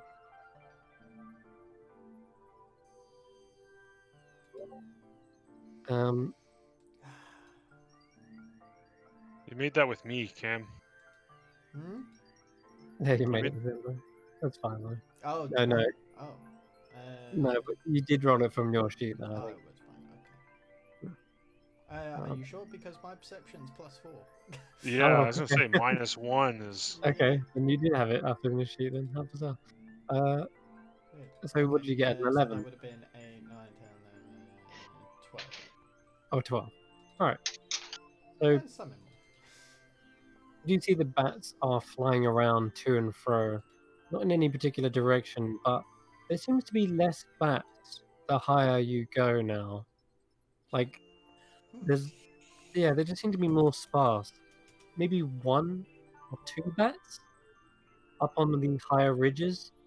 But you kind of look back the way you came, and you kind of hazard a guess that you're in the most bat-filled air at this point. But that's what you kind of notice with the 12. So I'll just mention the somewhat lack of bats. Anything that looks like a tear? Do you see anything crying? Tears of echoes? Faces? Aren't the tears just the mist and the rain? And the waterfall, Well, perhaps? The waterfalls, yeah. A lot of tears all around us. I mean, one thing to note is that some Fae are powerful enough that they, and I think some other creatures as well, but that they actually change the world around them with their emotions and such. So you could perhaps consider all of this rain literally the tears of echoes, I suppose. Yeah, I that makes see. sense. Even to our poor material plane brains, makes sense. Don't Sorry, give that it would to the have been a cool propaganda, line if Dia. I'd said it right. That would have been cool. They're just trying to make you feel bad. Don't worry about them. I'm not No, trying to make you feel bad. I'm just trying to help get your mind acclimatized to thinking like the Fae, because you're going to need it. Not everything is as it appears. Not everything will be as you expect. I think the hard part for me at least, is that some things are such profound metaphors and some things are so direct that it's hard to know which one's which. But with you as our guide, I'm sure we'll get along eventually. Yes, I'll do my best. I'll do my best. What is it exactly that upset? What? Sorry, I didn't mean to interrupt you. No, I didn't actually hear what you said. What is it that upset this Lord of Bats so much, or that he's crying all the time? I just sort of look at you for a moment and then just go, were you not paying attention to Una at all? I was, certainly. He's been on a permanent vigil for ages, unable to be with others, apart from, well, his bats. He's been quarantined. No, That's no, the it's more he is the quarantine. Is this all because of the war? Because of the Fomorians? Yes, it's why Una said if we can bring dawn, then the stars won't be needed, because currently the stars, any form of intensely bright light like that, I mean, I know they're not as bright as the sun, is enough to at least push the Fomorians back. They're less likely to act, but under a completely starless night sky, that's the prime time for them. Right, Not sure how they'd handle an eclipse. I'm gonna look around. Is there anywhere looking ahead or behind, or just to the sides, that there's less rain? That it looks more clear? It's raining everywhere, but maybe a That's a little less? good question, Ember. Roll me either a perception or an investigation check, your choice. Totally investigation for this one. Investigation. I'll just do it normally. Yeah. You're looking specifically for less rain. Like, that could be a spot where... You notice all the ripples on the river kind of pulsing out and out. And less rain, you just notice that there seems to be less ripples in the water in certain areas. I will point that out. Oops, sorry. Yeah, I'll say just as soon as you notice that, you suddenly see ripples in that patch of water. Just as you're about to say, like, oh, there's an area that, and then it's like, oh, well, never mind, kind of thing. You think to yourself anyway. But like Grizz notices your kind of hesitation. Is that, are you okay? I swear, like, I was just looking there, and there was thick rain, but there was no ripples in the water. And then as soon as I thought about it, the water started rippling. Quickly look at another part of water. Does it look the same? You look at it expectantly, and ripples are there. Yeah, you can see raindrops falling down and hitting the waters. Never mind. I guess it's nothing. Just a little inconsistency. If I The look laws at of nature. something out of the corner of my eye, do I see ripples or no? If I'm You can also roll a perception or an investigation check. Must have been the wind. Pat walked by. The 6 investigation is... Grizz might join you in this now that something's up. Oh wow, here we go. Somebody right. who can actually perceive things. So yeah, Ember only noticed a slight inconsistency, but your eyes are seeing through a little bit more. There seems to be an area, particularly between the two trees, where there are less ripples. And as you focus, you notice a ripple does appear there, but you didn't see any raindrop follow the path to the ripple. Now that's that's an incredibly good eye to notice that. But you do see a ripple, and you look up, and you don't see a raindrop hit the water where that ripple happened. Mm-hmm. And this isn't the area next to the trees where that are It- leading away. Exactly, yeah. Is Between it the two raining? trees, Is it it raining is between the two raining. trees? Your perception picks out that there is still rain, but it seems to be not fully not fully reaching the surface of the water. Like the That's rain sort odd. of disappears. Yeah. Is it doing that anywhere else on the forest? Like on the forest floors? Is the grass being rained The on? rain is being sodden. The rocks, you can see little splashes, and further along the river towards the waterfall, you do see consistent ripples, and raindrops do hit that surface. But between the two trees, there's less rain, and the ripples don't seem consistent. Hmm. And So could that be the echo of the tears? Because he's the Lord of Bats. He's crying these tears, which is the rain, and that would be like the echo down that hole, perhaps, where that spot. Because it's not impacting. It's an echo, right? It's a reverberation. and Greers, with his keen hearing, says, and also, I can hear bats squeaking. I mean, I can hear them everywhere, but if you know how echolocation works, then you know that it bounces off stuff. And I can hear their voices right there, like it's bouncing off of something. Almost, Chris. You almost got that word there. That was pretty good. That was pretty good. Thank you. I'm not going down there though. No way. No way. What? Why are you so scared all of a sudden? Well, it's a pool of water. Oh, we can't right. go in there. Oh, Tanner, Okay. Tanner? keep what did that you do? shield above placed, please. Will you think about this? Perhaps. Well, if that's the location that we need to follow, I'll Definitely try. here. he just kind of shrugs. It's like that's the way we need to go.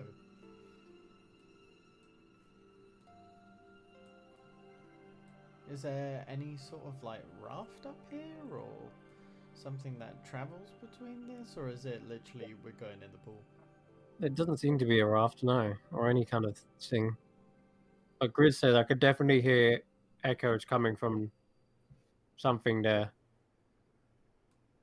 Nissa, this is a trick, isn't it? You just want to see me jump in the water and laugh at me. She did say nothing is as it seems.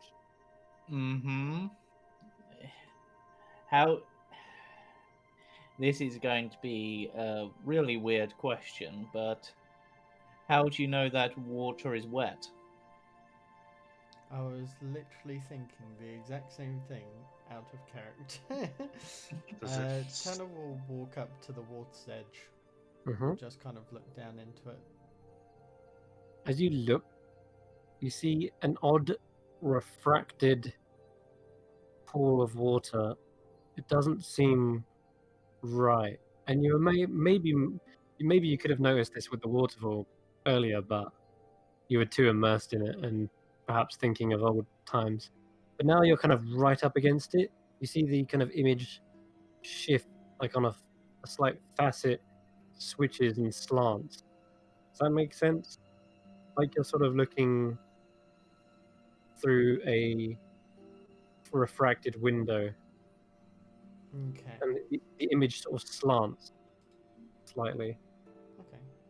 like you're looking through glass at an angle. I guess in that case, Tanner will stand back up, close his eyes, and focus in on the waterfall. And take a deep breath and will then take a step forward. And you hit your head into something, like you just walked into a pane of glass. What the? What are you doing, Tanner? Ow! What? Okay.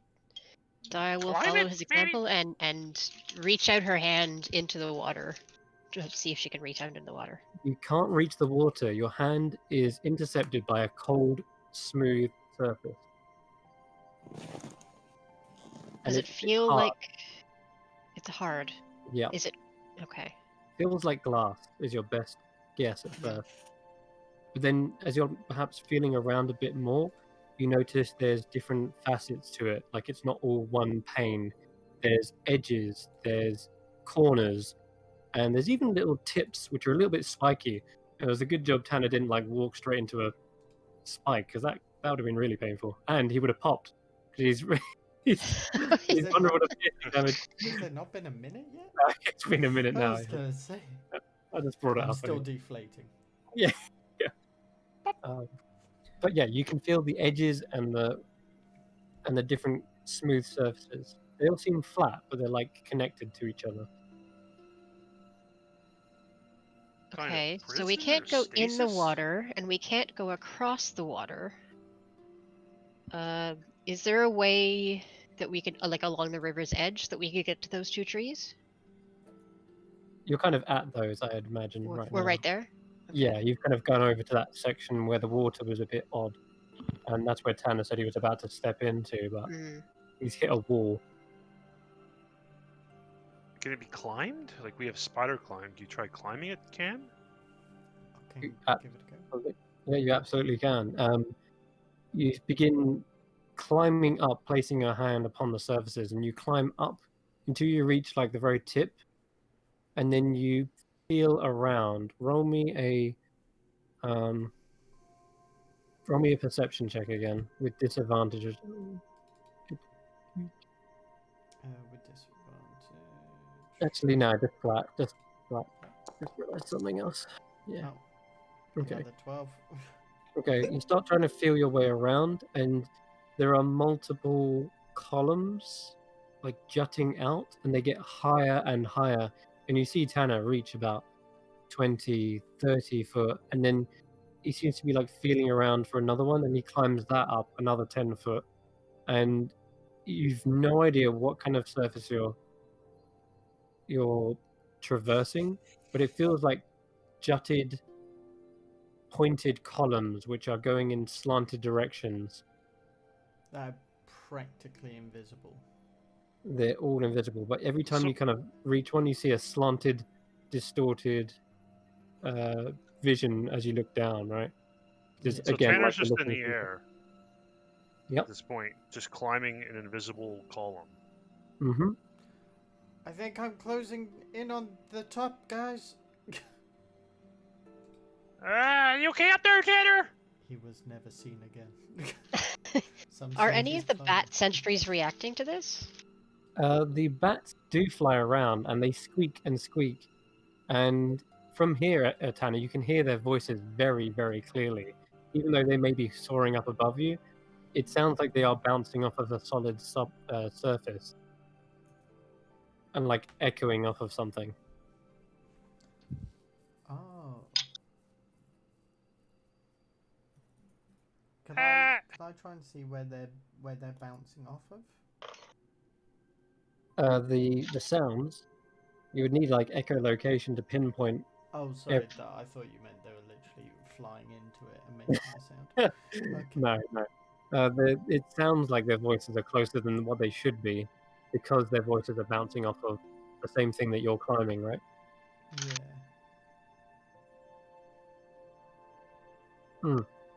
Tanner, you see one of them swoop straight towards you, and then it goes into a barrel roll and swoops in and vanishes before your very eyes. Huh? Where it vanished? Can I reach my hand out? You can. It's actually some way down from where you were, but Yeah, I'll climb down. okay. Yeah, you do reach it, and you feel around, and you feel like an open area, like a sort of a blank hole just in the wall. Just kind of like look into it and maybe shout, "Hello." Your voice echoes like it was in a tunnel. And you hear a squeaking sound as a bat suddenly flies past your head and out into the night sky.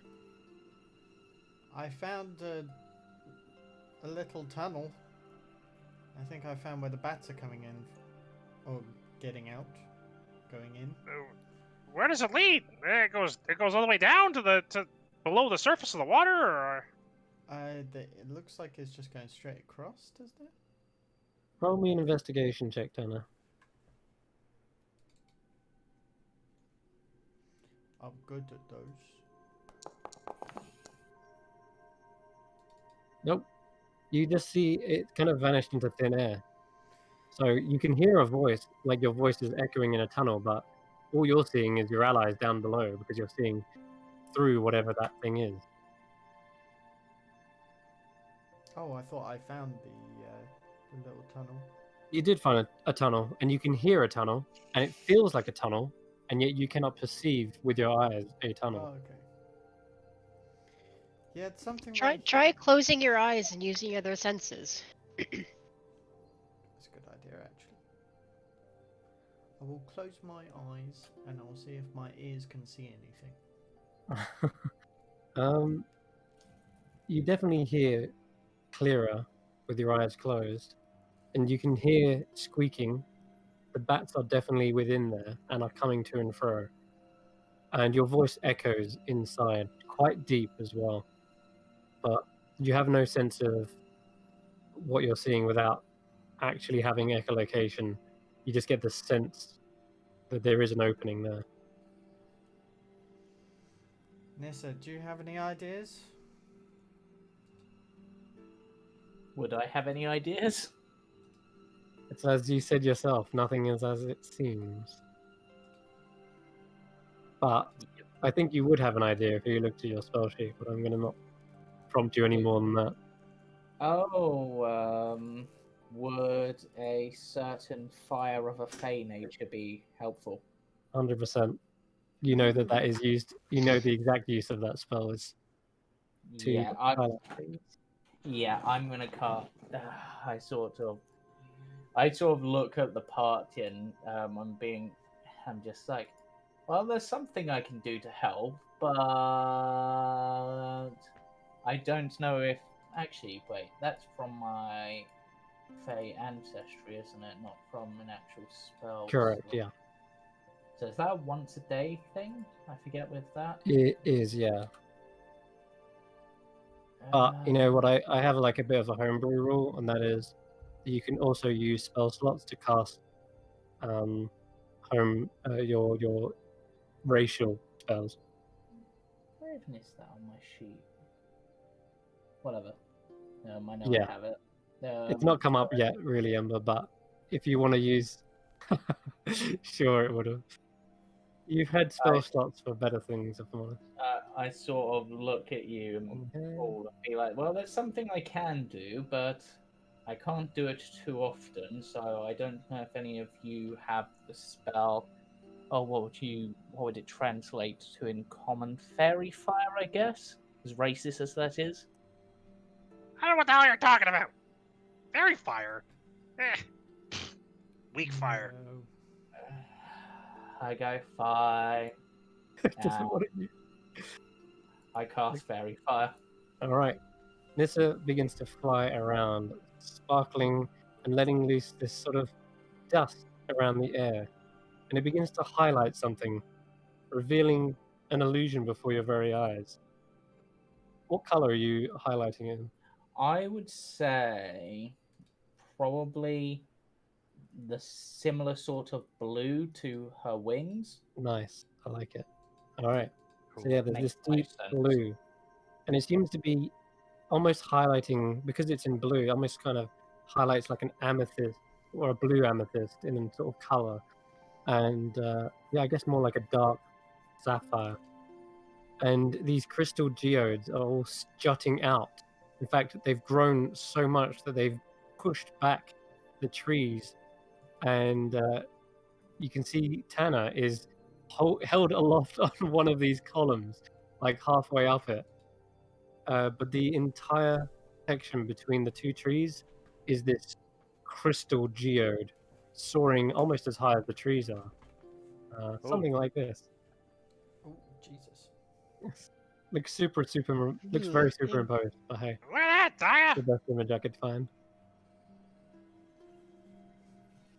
And What do there you it suppose is. that is? It looks almost like Lady Whitaker's caverns, but darker. The same kind of blue. Can I climb down The now? crystal. I know that the dark crystal definitely makes me remember something, but I wouldn't want to presume anything in this place. And it's possible that this Lady Whitaker you speak, perhaps her cavern is a reflection of this, or this is a reflection of there. After all, many things in the Feywild are reflections of the material and vice versa. Hmm. Like echoes.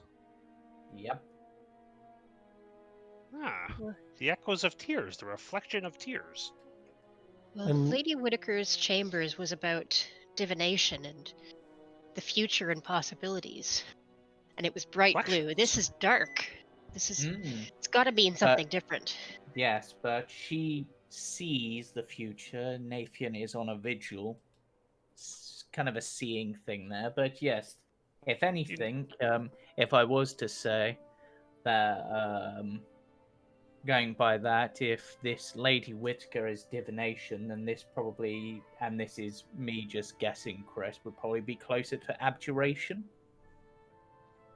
In terms of the sort of, if it's it more was to represent illusion. Illusion. Yeah, it's much more illusion. Illusion in this case. Sorry. Yeah. I was thinking of something else entirely. But Tanner, as you climb down Barbie. as you climb down the towering column, you notice there are more openings, and they look more like archways, not just a rough-hewn tunnel or anything like that. They're a clean tunnel that's curved at the top and flat at the base. And when you get right down to the bottom, you see another opening, very much the same but larger, like a doorway. And yet there is no door. In fact, you see there is a engraving that's now being highlighted in blue thanks to Nissa's spell. And it is in Sylvan. Which I can read because I can read Elvish and it's similar. You can understand the script, but the words and letters are kind of a bit jumbled. Grizz understands Sylvan.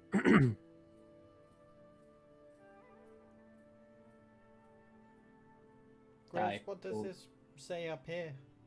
Oh, Gabbard, he follows you around to the back of the crystal geode, and it's massive, by the way. This thing is, like I say, it towers up way above some of the trees.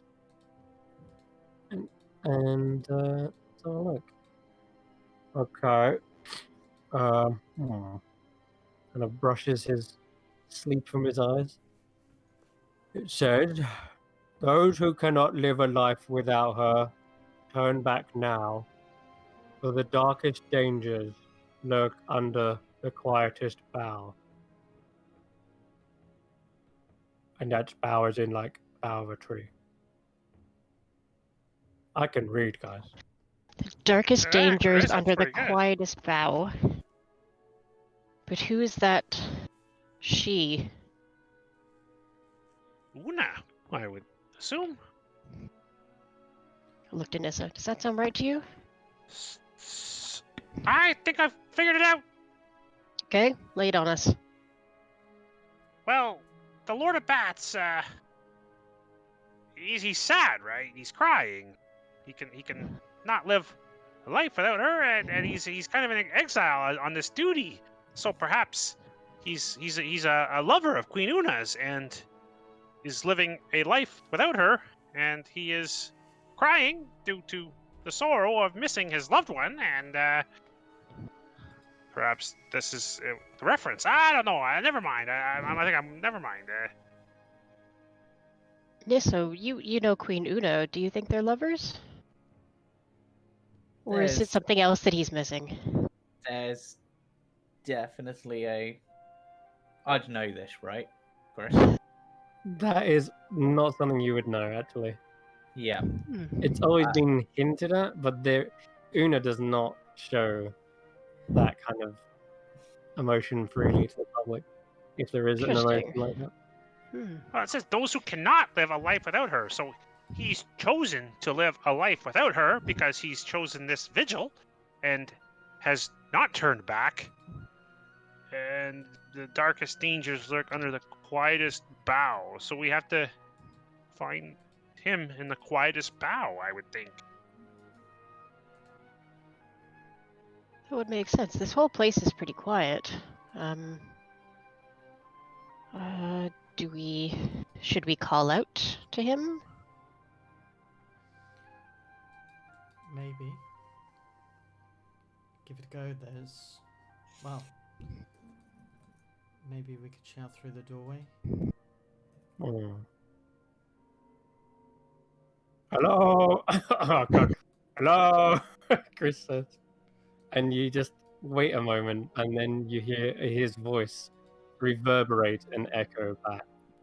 But it sounds just a hint different. It sounds sadder. Hello? Hello? Hello? You okay, Chris? I'm okay. That was my echo. He needs to cheer up.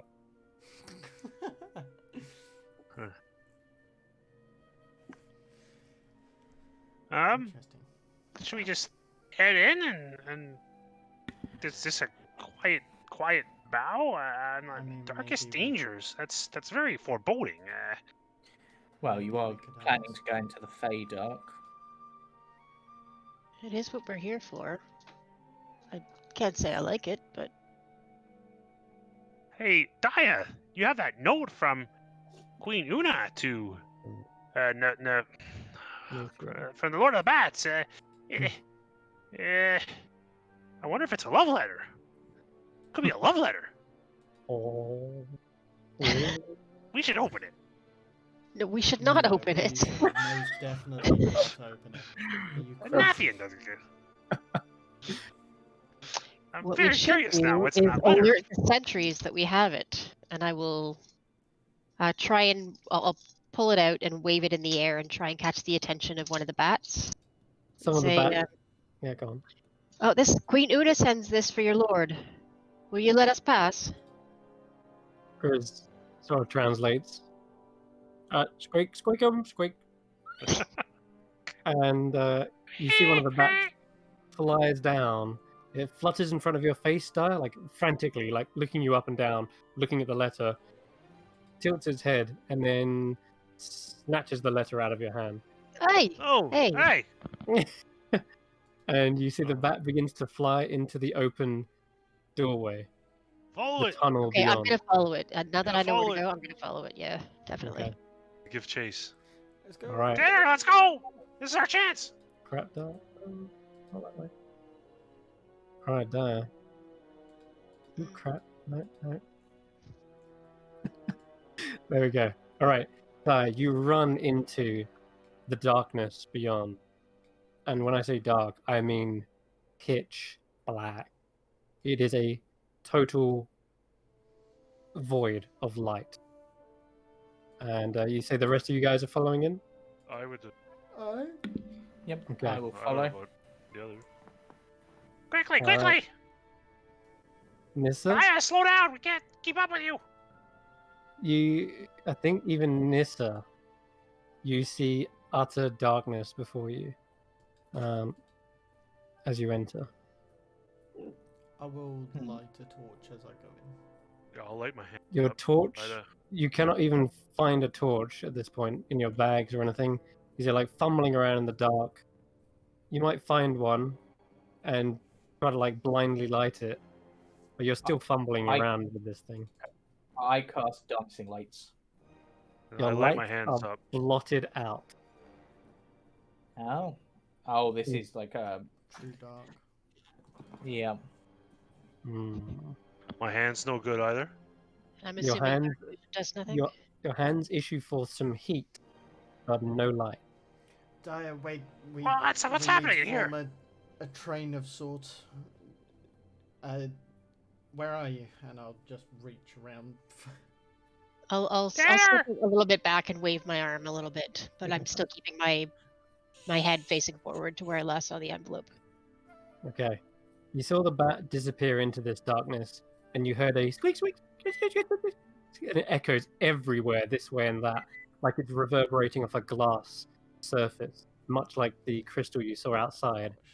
Seems to sound like the same interior, but that echoing has got very distant. And feel free to move your tokens now, because you are in the tunnel, whether you realize it or not. So order I see. was. Yeah, I'm gonna try to hold on to Grizz and Daya's hand. I don't want to get lost. Okay. I can't see anything. My hands. I'm just gonna sit on Tanner's shoulder. Sure. That's I'll say what- wherever Tanner goes, you are. Yeah. I'll Yeah. do that. Daya, please. Tanner's off. Grizz is like, Okay, guys, Oh, I Just- cast No. Rage Armor. keep within the For sound myself. of each other's voices, huh? Chris, no, I no, can't hear you. No. Oh no, I can't get to you. Grizz is already lost. Okay, this way. Stop, Grizz! Okay. Slow down! Slow down! I'm coming. All right, I'll find my way back. Right. Let's all move together. Yeah. Hand in hand, just like when we were all friends for a little bit a while ago. Yeah. Those were good times. Okay. Daya, you first. Tanner, keep that shield in front of me, please. The shield is in his hands. Have you considered tying a rope to each other? That's a good idea. All right, slow down. Let's tie a rope. I don't have any rope left. I left mine. I have rope, I think. I have 50 feet of rope. I have 50 feet of rope. I'm amazed. I have 50 feet of rope. You have 50 centimeters of rope. Nope, I have 50 feet of rope somehow in my backpack. Okay, there's a Things fork are in the not road what they here. appear. Daya's going along the walls, and she's sort of feeling with her quarterstaff in one hand Alright, and I'm gonna her draw hand this. on the other, trying to figure out where she's going. You are making progress, and you can feel like you're getting deeper in, Yeah. and your voices are still echoing, reverberating everywhere. Pitch black, but it's a smooth surface. You're not finding any inclines or Even steps. better. I'll help you out with that little. I'll help you out there. Oh, There you thank go. you. Cheers. How do we draw? Yeah. Oh, a little pencil. Like, Yeah, there's a pencil. draw freehand. Ignore that. So you've gone down here. No, we'll go that way. Oh, Chris, I think you screwed us up. No, the first line is a bit wonk. But delete. you've got it correct now. Yeah, there Yeah, you there got we it. go. This is where the fork is. I Right. So can't this move way my goes character up. and draw at the same.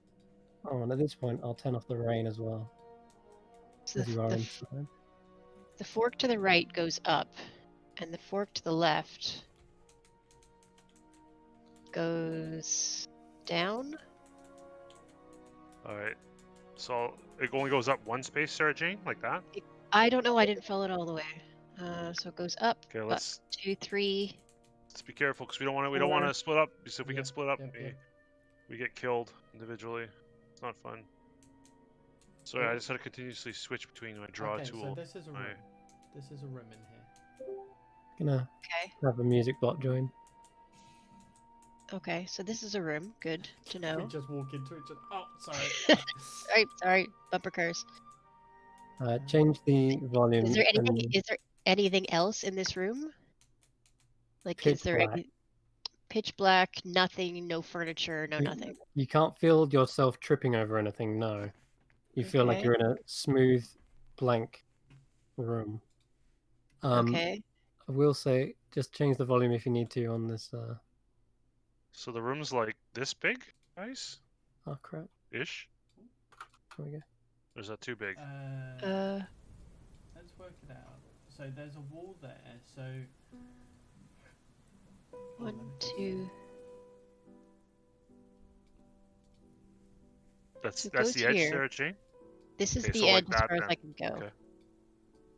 That's as far down as you can That's as far down I can go, but I Okay. can go higher. go up. so it's all the way along here. Oops. Yeah, we can go up Why this can't way. I? Why can't... Friggin'. Oh god, I square. It's alright. Okay. I got you. Okay, so this is a dead end. This way. To where? There's a faint piano-like music in the distance as well. As you're just sort of getting deeper and deeper. You can just about hear it. Just while I'm drawing, Tanner is going to be following Dyer. You can just still hear the pitter-patter of rain on the outside as well. You're not too far in. Oh shit, I just realised we probably should have been doing this 3D style instead. Do I feel anything? Is it slimy? Is it No, it's is a it perfectly musty? Is it smooth, rock hard? cold. It's glossy and smooth like glass. And Is it echoes. are the lights reflecting like glass? No lights. You do not see any reflections. Not Or even the your. dancing lights didn't do anything? Oh, It's it's called complete Daya! darkness. Okay. No echo if we call out inside here. There is echoing for Okay. sure, but you can hear yourselves and hear each other quite clearly, almost as if you were standing right next to each other. If I move down, does the piano sound get any louder? Yes, But- Okay. it is getting louder, maybe because the rain isn't also drowning it out as well. Okay.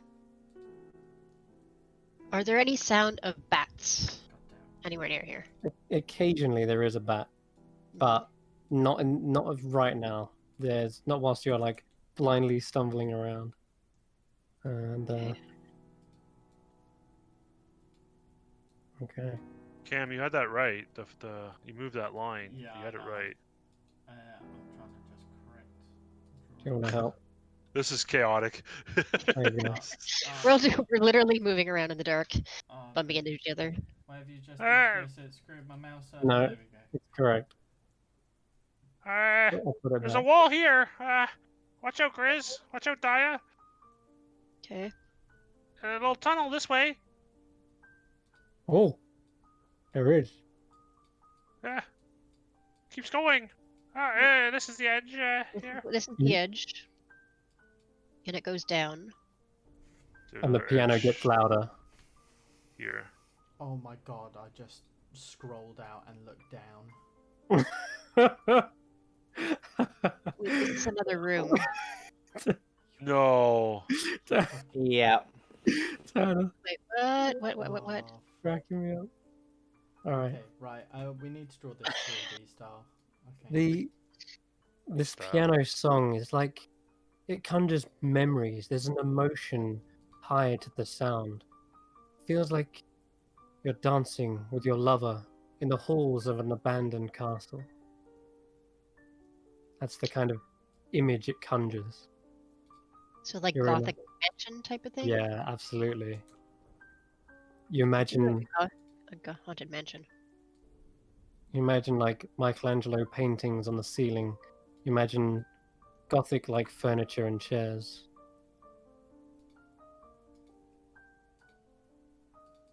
And you can use arrow keys as well to move. I hope you're Yeah, doing. I'm Okay. using arrow keys. Cool. You're navigating without hindrance, but this place becomes like mezzanine and labyrinth-like.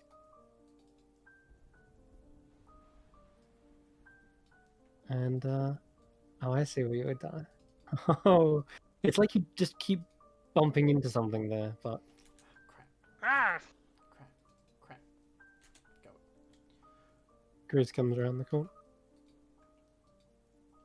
Crazy.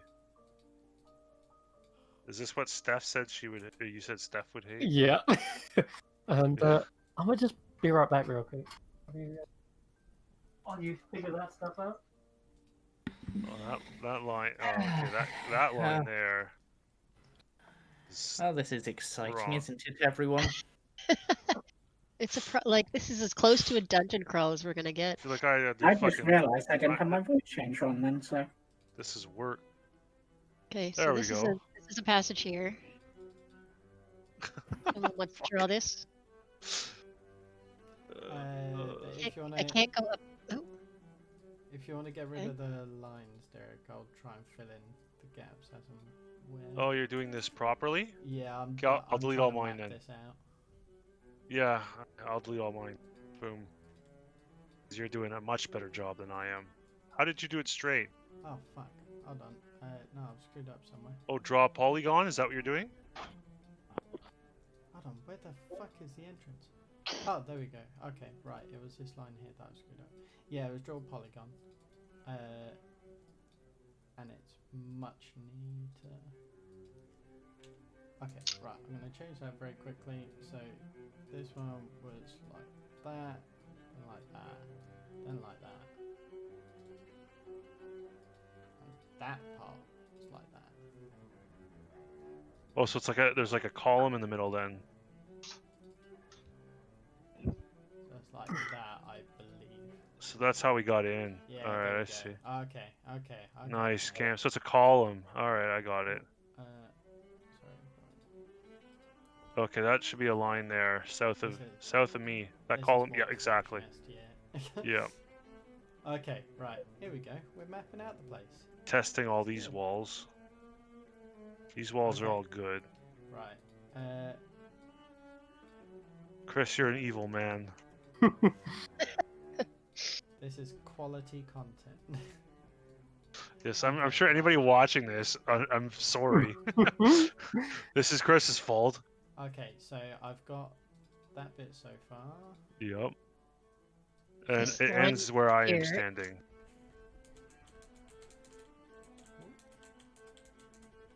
Okay. So this- all the way around to where I am, then it goes up. So see, And this Grizz one and I goes down can. as That's well. where it ends. Like 1, 2, 3. Oh, okay, so like that. That. Yep. And go up 1, and then to your right, and then to your right. Yeah. So that should be a column here too in the middle. Yeah, This is a column. gotcha. So like that. Yeah, and I can't go down anymore. Okay. And I still can't go down. Okay. Still can't go down. Still can't go down. Cool. Still can't go down. Okay. Still can't. Now I can't go right. So that's the edge of the wall right there. Oh, you guys are really mapping the whole thing out. Feel free to, try and storm ahead if you want to. Storm ahead. What? Yeah, Well, This narratively, place I gives think me the we need to creeps. stay together. sure, right, yeah, absolutely. That's really creepy. Maybe we should just think of the bats and run and see. My hands are getting really. You guys have sweaty hands. You could go right there. Could you go left there? No, We can't go left. We That's- can go right. or up. Can't go up or left. So that's a solid wall. We can go down here. This Foundry sure Yeah. does have good tools to map out dark caverns that you can't see anything in. Nissa is off to the races, and so is Daya, We can go quite high up here. zipping around. Wait for me! Me. Oh god, I can't keep up with this. Yeah, fuck this shit, man. Let's just go for it. Alright, fuck it. You'll be here Yeah, all fuck day it. if you map it out. Hands in hand. Let's go. Alright, let's go. Follow the piano. Oh Follow my the god, piano. Nissa's off. Listen, They're gone. Don't leave me. Don't leave me. Ah! Ah! Ooh. Oh no, it's Oh, a you dead led end. us into a dead end. What are you doing? Okay, map that, so we don't go back here. I can't find the way out of this. Ah! I'm stuck. Oh. Help! Someone just noticed something, but then went back on it. Oh, Gaia, you suddenly hear this violin instrument accompany the procession of music as if you're getting closer. Okay. Ah!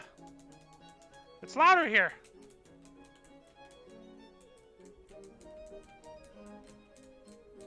I'm in the dead end. Oh shit! I just realised Suddenly hear a flute, Gaia. my Okay. keyboard's going to be tricky as hell. Okay, we're You down suddenly here. get this emotion, this longing emotion. It's this loneliness.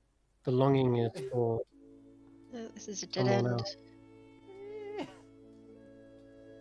I've been following you, Daya. You seem to be really good at this. I can't see anything.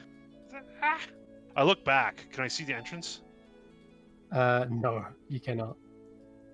I'm starting to get real nervous here, guys. Oh, heck. Ooh, what's that? Yikes. Ah! Right on, guys.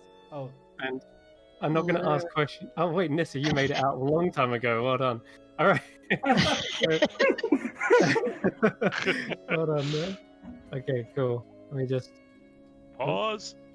Okay, so you finally come out into this crystalline ballroom, and the light of your dancing lights does suddenly illuminate what's ahead of you. Wow. Yeah, you have come out of the magical darkness. In the center, there is or at the back of the center, there is a throne of crystal, and we can do away with that now. Thank you, music book. All right. So there is a clear reflection of all your faces as you kind of walk around this crystalline interior, and there are these rafters that go all the way into the distance with these dark shadows. But Nissa, you have superior dark vision, and you see something up there, something shadowy and cloaked. There is a pair of eyes watching down at all of you.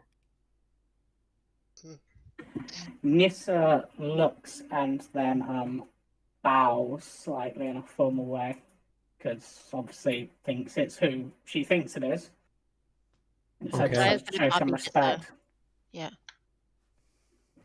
Gonna follow your lead and bow as well towards the eyes. Where are the eyes? The eyes are directly above you, kind of in the lofty rafters of this place. Okay. And the rafters are also indeed made of crystal.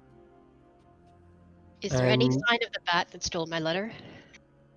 Yes, actually, it's sitting atop the throne, still with the envelope in its little mouth. And at that point, Nissa, as soon as you bow, you suddenly see it descend from above. Its cloak whips out, forming like the wings of a bat, and it dives down upon you. I need quick initiative. Let's see. I'm just gonna do this for you guys. Initiative. Yeah, I'll do it for you. There you go. Oh, heck. Okay. This figure appears at first humanoid, to you at least, Nissa.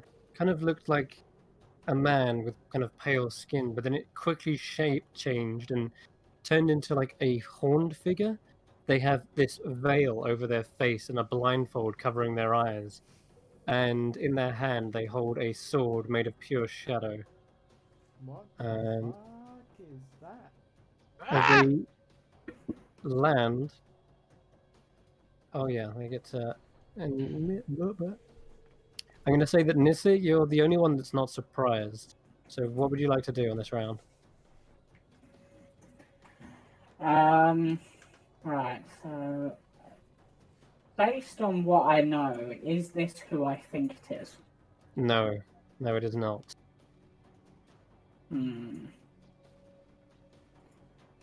Okay, so this isn't who I think it is. So,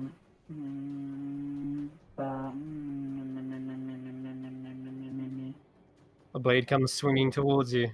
Every Yeah. second you hesitate. and it is swift. This thing almost teleports between the shadows. I'm going to cast Ensnaring Strike and fire an arrow at them. Okay, roll to hit. You can use Ensnaring Sight. Oh yeah, it's a spell, isn't it?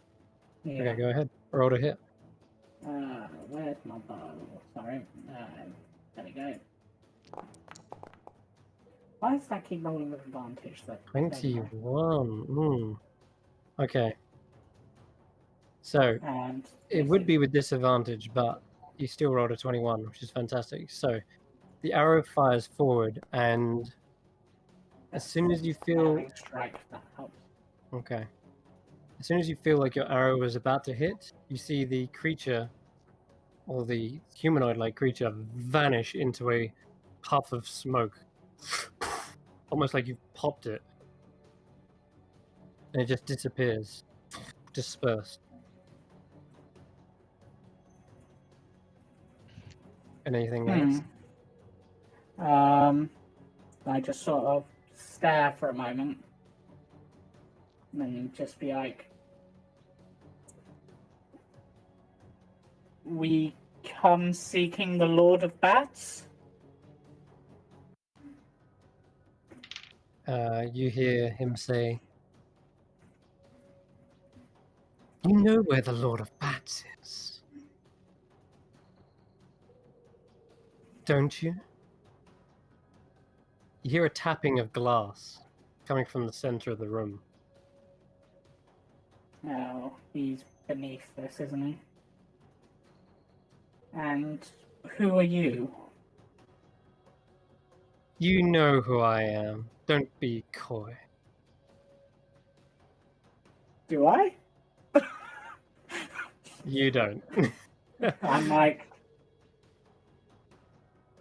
yes, of course I do, but my friends here don't. Why don't you introduce yourself? Who are you talking to? Roll a deception check. And when I say a deception check, I mean you're attempting to lie as a fae. I'm technically not lying. I'm just agreeing with him.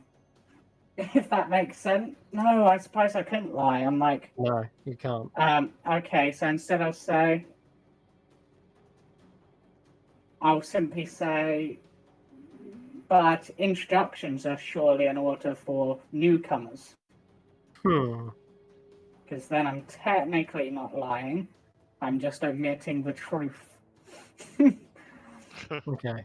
Wow. Good enough for a fae, yeah? Half That's truths. clever. Okay. Like I would give up my true name. And You wound me, sir. Like I would ask for your true name. you suddenly see a shadowy apparition appear from behind this pillar, and it swings around towards Ember. It says, "I don't like lights. Put that out." And he will attack you. I'm Gonna roll to surprised, hit. right? I don't have a reaction. No, you don't. Okay, what's your AC? I did cast Mage Armor, so it's at 14. 14. Okay, it hits, and you feel a coldness, as if your flame is threatened to be snuffed out, and instead you feel yourself being surrounded in a bubble of darkness. Oh. Alright. Kind of looks like I had vision probably on. Let's put this on.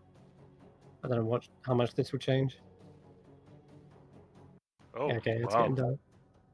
Getting dark in here. So Yep. dark. So put on all but your effectively clothes. you are blinded. Okay. Let me Did I take check. any damage? No, you did not. Okay, so But no con save then, at least. I'm just gonna do this. Does that work? Ah! Can't see! Oh god, that's I too can't much. see! That's too much. -5. There we go. Okay, cool. No, you should be blind, yeah. I don't know what the rest of you guys can see. It's very dark in here. Very dark. Cool. You can also, I'll give Nissa some light because they are doing dancing lights, aren't they? Yeah. You did it in reverse, Chris. I can see outside the dark circle, and then I can't Okay, see but inside everyone the else dark probably circle. sees you as darkness. All right, Okay. but for now, though, you're considered Sure. blind. Fine. What's happening? Okay. I I'm gonna let give go of you Chris's hand. So Nissa's Start- emitting light, and it does get incredibly dark around here. He's then gonna do a bonus action and appear behind Tanner, and goes for a strike on you. And he has advantage now because there's a bit of darkness in this place. I was going to say, so we're completely shrouded in darkness. Effectively, Gotcha. yes. And you too feel a similar cold sensation, and you're completely blinded. And says, "You shouldn't be down here, not unless you can squeak like a bat." And that's going to end his go. Now we're back to the top of the round. Nissa, no one's surprised anymore. Yeah. Because he's based on him, does he appear to be someone who I think is relying on dark vision, or is he? Because it looks like perhaps he had blind sight. Would be my guess, particularly of what he's just said. Yeah, effectively, yeah. And you can tell that shroud, that veil, does encompass his entire face. Yeah, correct. Okay. But would I be able to, based on what I've seen and how he's acted and what he said, see if I can recall ever hearing about someone like this? Yeah, Like, roll a try to history. work out. And does he count as a fae? He has Fey ancestry, but Would he count as one of my favourite enemies in that case? Because then he's I would get actually advantage. he's not a Fey though. He has Fey ancestry. Okay. Okay, so Mhm. probably not going to be great in this, but let's see. No, probably not. There is something odd though going on here. From what you remember, Nathan should be just fine. You didn't hear any reports of something nefarious happening, or was there? You remember there was a complication, but you was all the way in the dark tunnels, and for a long time you didn't see the surface world. Hmm. But you remember something like news. You remember there being a space in time where there was no news from the outside world, like communications had gone dark, Dead. but they did resume again. There shouldn't be any more problems, but you don't remember the details. Hmm. But this doesn't seem like anyone I remember. No. And be like, I decide rather than attacking because he seemed to he made my arrow disappear. I didn't He actually hit disappeared him. when the arrow hit him. It's almost like your arrow went straight through and clattered onto the far side of the chamber. Oh, it kind of. There's a race that has something similar. It's probably like that. I'm just going to call out to him. We mean you no harm. What do you want from us? I want to know if you've come to free your beloved Lord of Bat.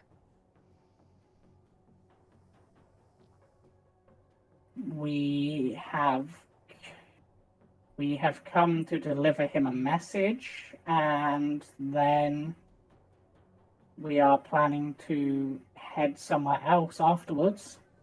To do what? To continue the battle against the Fomorians.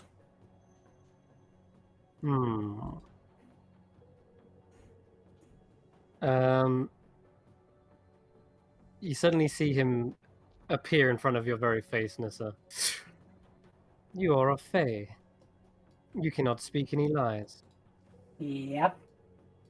he holds out his blade towards you, but non-threateningly. In fact, at this point, you notice he's holding it out by the blade hilt? itself. Yeah, Yeah. he kind of got the blade like gripped sideways. He says, "Place your hand upon the luck blade and swear it. Swear it is the truth." I look at him and Did I say luck blade? I meant to say shadow blade. but based on because he said he wants to know if we're here to free Nathan. I mean, technically, in like a sort of roundabout way, we are here to eventually end his vigil, but that's technically not freeing him. Right. So I would be telling the truth if I said we're just here to deliver a message, then continue our journey to face the Fomorians. That'd be fully true, right? Yes. So I will go very well and place my hand upon the blade. I You swear don't feel a solid. You don't feel a solid blade, but you do feel a cold sensation. Yeah, I sort of grip hold of like what I can and be like, I swear I'm telling the truth. We are merely here to deliver a message to the Lord of Bats before resuming my duties in the Fey Dark facing the Fomorians. Oh. Very well. And you start to see the image before you dissolve. Sort of just melts away. Like a shadow was nothing more than ink. And you start to see the lights come back into the room. It's like a slow light, like there's something deep within the crystal kind of humming or glowing. Am I still? And you might still be blind, yeah. Let me fix that for you. Oh no, as in, am I literally under the effects of blindness? No, you're not. You happen to be, as you kind of like feel around, Tanner, you step outside and you realize there is just a concentrated ball of darkness. And the same goes for you, Ember, which you probably see Ember, right? He looks a bit odd. Probably got darkness around him. Yeah. That is only in that area. And as soon as he steps out of it, he realizes. I mean, the entire area is dark for me. Okay. There we What go. about now? Yeah, that's fine. Okay. What's happening And here? Who are you? Sitting on top of the throne. Oh yeah, this guy no longer here. He is gone. But as the lights come back into this room, or rather less the lights and more a darkness dissipates, you see there is a figure sitting in the throne. And he looks out across you all. He is quite long and tall and lanky. His face is almost shrouded by a very high collar. He has these deep sunken eyes, and his hair is kind of pushed right back. You can see his what are they called? Crow, like what's it called? Peak. Widow's Peak? Thank you. Widow's Peak? Thank you. Widow's Peak, that's the one. Stretching all the way back. And he's, instead of elf ears, you can see these long echolocated ears used for echolocation. He's got this buttoned up black gothic looking attire and these collars and sleeves that seem very oversized for him, whether because he's made it too big or perhaps because he's sort of shrunken in them. But either way, he looks out across you all and says, I had to make sure. I had to test to see if you were truly friend or foe. Well, we all have our What kind ways. of test was that? We all have our ways to find out if we trust one another. But you must be the Lord of Bats, Count Strahd von Zavarich. Nissa just sort of looks and it's just like, She doesn't crack. what? That Isn't that who we were after this whole time? That's his true name. That's his true name. Don't use his true name, Tanner. Oh, The I'm sorry. individual you saw. This is why my divine sense wasn't working. Sorry, Yeah. guys. We're such assholes. He begins to sort of shield his eyes from your dancing lights, Nissa.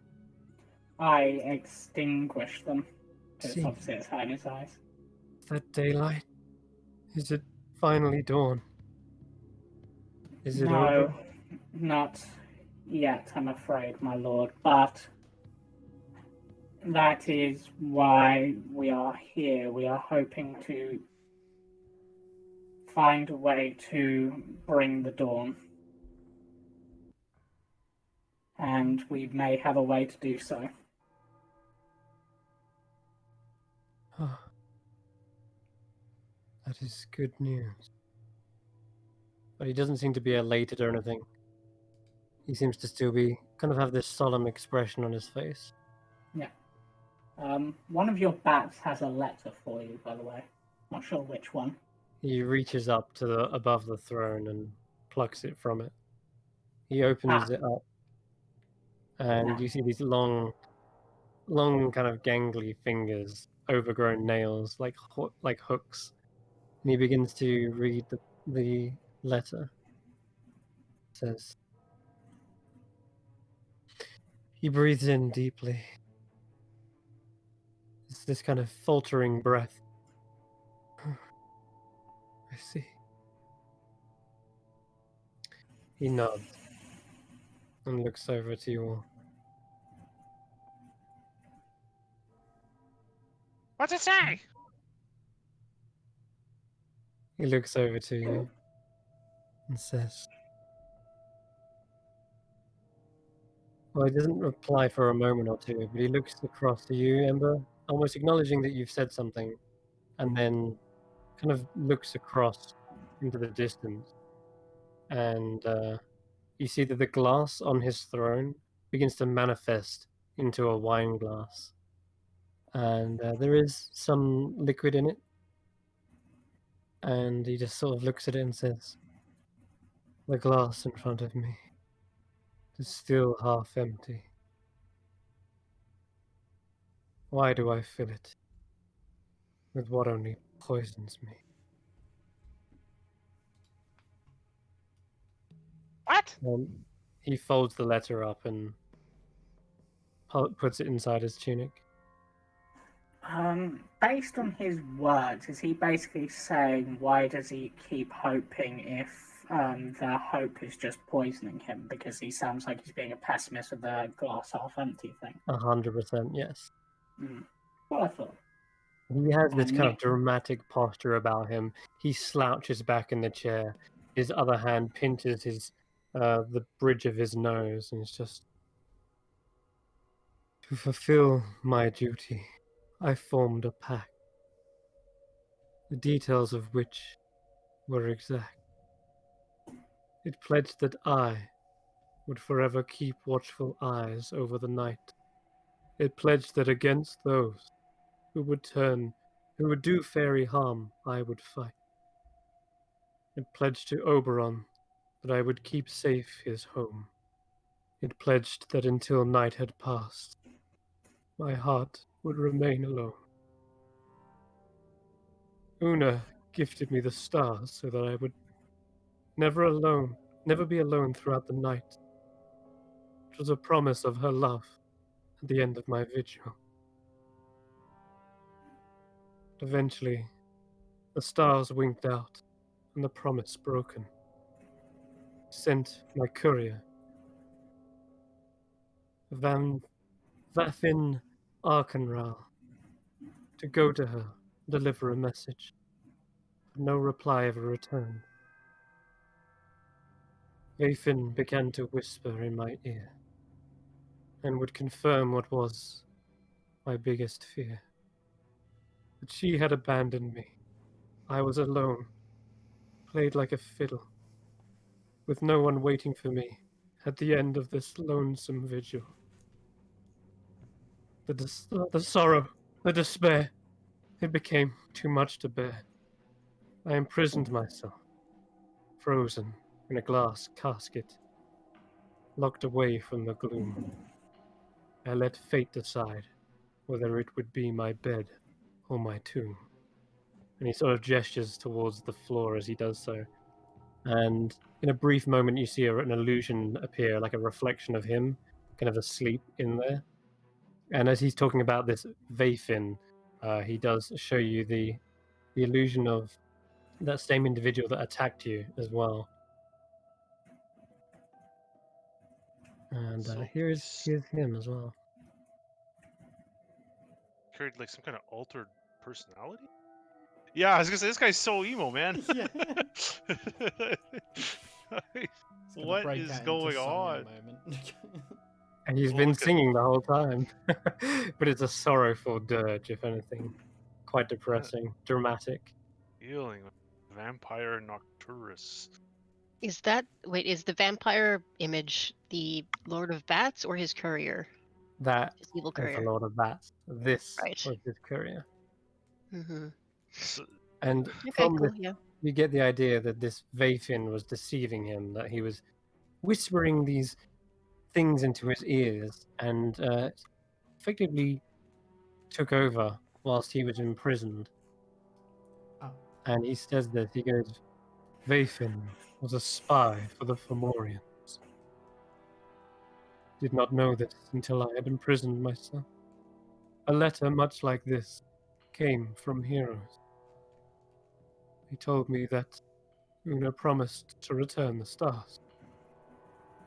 She was doing all she could to make things right. And so They defeated that evil. But I had to make sure that there was no more accomplices, you see. That you had to make sure that you did not know him. so you just that was an illusion then. There was no. I'm. What? There, Tanner. Could this? Never mind. I don't understand. Never mind. This When character. If we did know him, what would that mean? It would mean that you were an accomplice of his, for he did not wear that form freely amongst others. Tried to take on my own image. A younger me, perhaps. Is this who gave the new orders, or did you give new orders allowing visitors? What's that all about? He gave the order to not allow or permit visitors, knowing that without distractions or interruptions he could enact his plan and reveal the entrance. We sit upon Darrick Castle. I am its guardian. This is a way into the Feydark. If the Fomorians knew of its location, they would amass here and emerge in countless number. So that's your vigil, then, guarding the entrance to the Feydark. Yeah. you said that, pardon me, my lord, you said that Vathan was a spy for the Fomorians. Would he not have already told them of this entrance? It is likely they know, which is why I shrouded it, changed its location. He looks over towards you, Nissa, says, sure you was confused, not heading in the right direction at first. But you found us. You found the right way. I have many other illusions below to keep the Fomorians from guessing. I know not why this Drow was in league with them. It's just further raises suspicions of my theory that there is someone pulling the strings. The Fomorians using a spy seems far too smart for them. They may have slaves in civilization to some extent, but spies? That requires planning, that requires forethought, that requires the ability to decipher that information. That's not something they would have come up with. Are the Fomorians not smart? Are they more like brutes? They are brutes, fighters, muscle-bound ogres. Then I'd turn to Nissa. Well, that would be your advantage then. Yes, but that is the problem. Up until recently, or as recently as you can really say using Fave time in the Feywild, they were morons, but recently something has made they've got more organized. They've been forming battle strategies and plans and seemingly using spies now. That is why we're here. We need to. That just sounds like somebody with a brain on top. Yes, and that is why we're here, to remove that brain.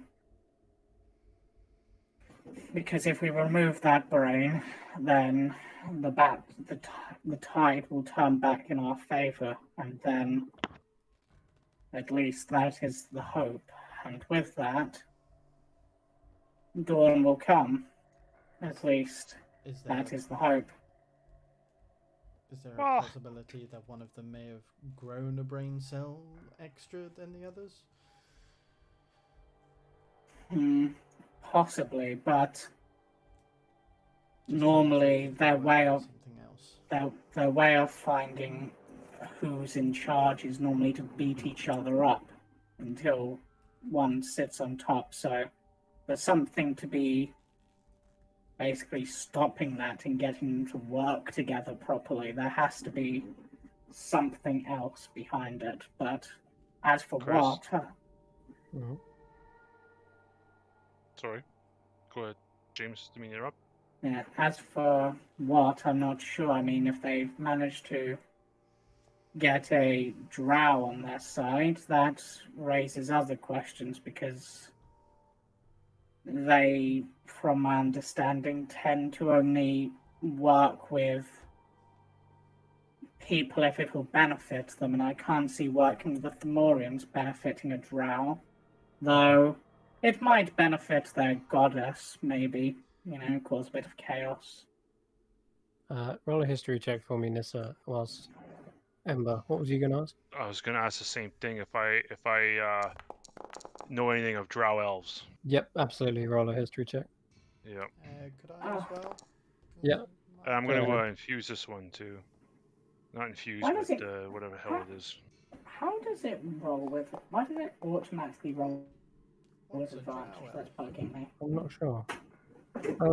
Okay, so if you got a 15, Ember, then 15, I'll say you do know that drow are a matriarchal society. They enslave. They are stereotypically evil. However, there are standout elves that do fight against this sort of evil empire hierarchy that they usually enforce. But if so, they're usually the male elves that try to break away from this because they're seen as, almost like the worker bees, if anything. They can't ever have a station. There's no such thing as a drow king. There's only ever the queen lord. So, that's their deity. Okay. Though, with a 19, you would know that it could be, if this is a male elf, that they could be working alone. They could be a bit of a rogue drow, because as you say, drow do not tend to work with other races. They're quite xenophobic. Yeah. Would we, either of us, know anything about their adverse sooty to sunlight. Would that? Oh, absolutely, yeah. And So- that's why they're primarily from the Underdark. They absolutely abhor sunlight, Yeah. and they can even see in magical darkness as well. So that entire maze that you went through, a drow would skip their way through that like it was nothing. Perhaps. You said drow elf. Perhaps. If they prevent the dawn from coming, then they it's just a matter of convenience. If the sun hurt my eyes, I certainly wouldn't want it coming forth. My That suspicion is a of good point. That is a good point. as That as do I. Once upon a time, my heart content alone. Then a star woke it up with the light it shone. I used to burn my wings to the bone, then always grow them back. After each radiant sun would burn me, would turn to black.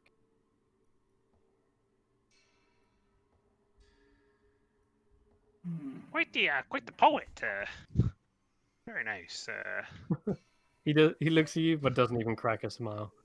Daya would be very impressed with your. I do like poetry, but Passion. actually, I was going to ask the same thing. If you can only live in the dark, why do you want to bring the dawn? Is it purely for love of Una? Passion has enslaved my heart and cursed my soul. How could I have known such a beautiful thing could be so cold?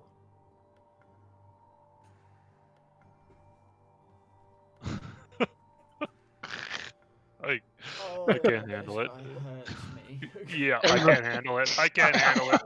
I just want to slap him. Shut up, man. I sort of consider this for a Dude, moment. you just got dumped by your girlfriend. It's not the Yeah. end of the world. Fucking hell. Fucking hell, man. Yeah, Well, Go out there and is watch also it. there is also the fact, not just for passion, my lord, but surely you also wish to see the dawn come, if only so that you no longer have to keep watch and can actually have some more freedom, I suppose. Rest. Yes, rest. Yeah. How long has it been since you rested, my lord? Well, like I say, I imprisoned myself. Glass casket here acted as what I thought would be my tomb, but seems as though it was only a temporary. The stars had been returned to the light, and he kind of gestures towards the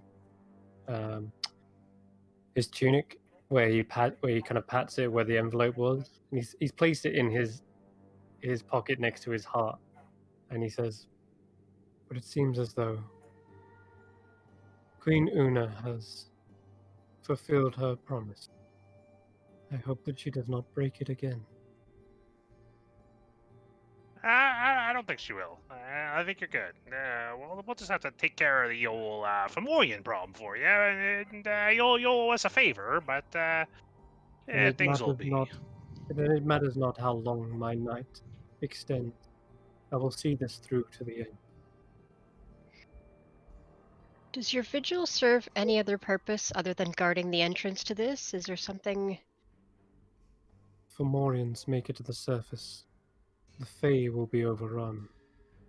This is the most important job until my time has come. There you go. That's something to be proud of, isn't it?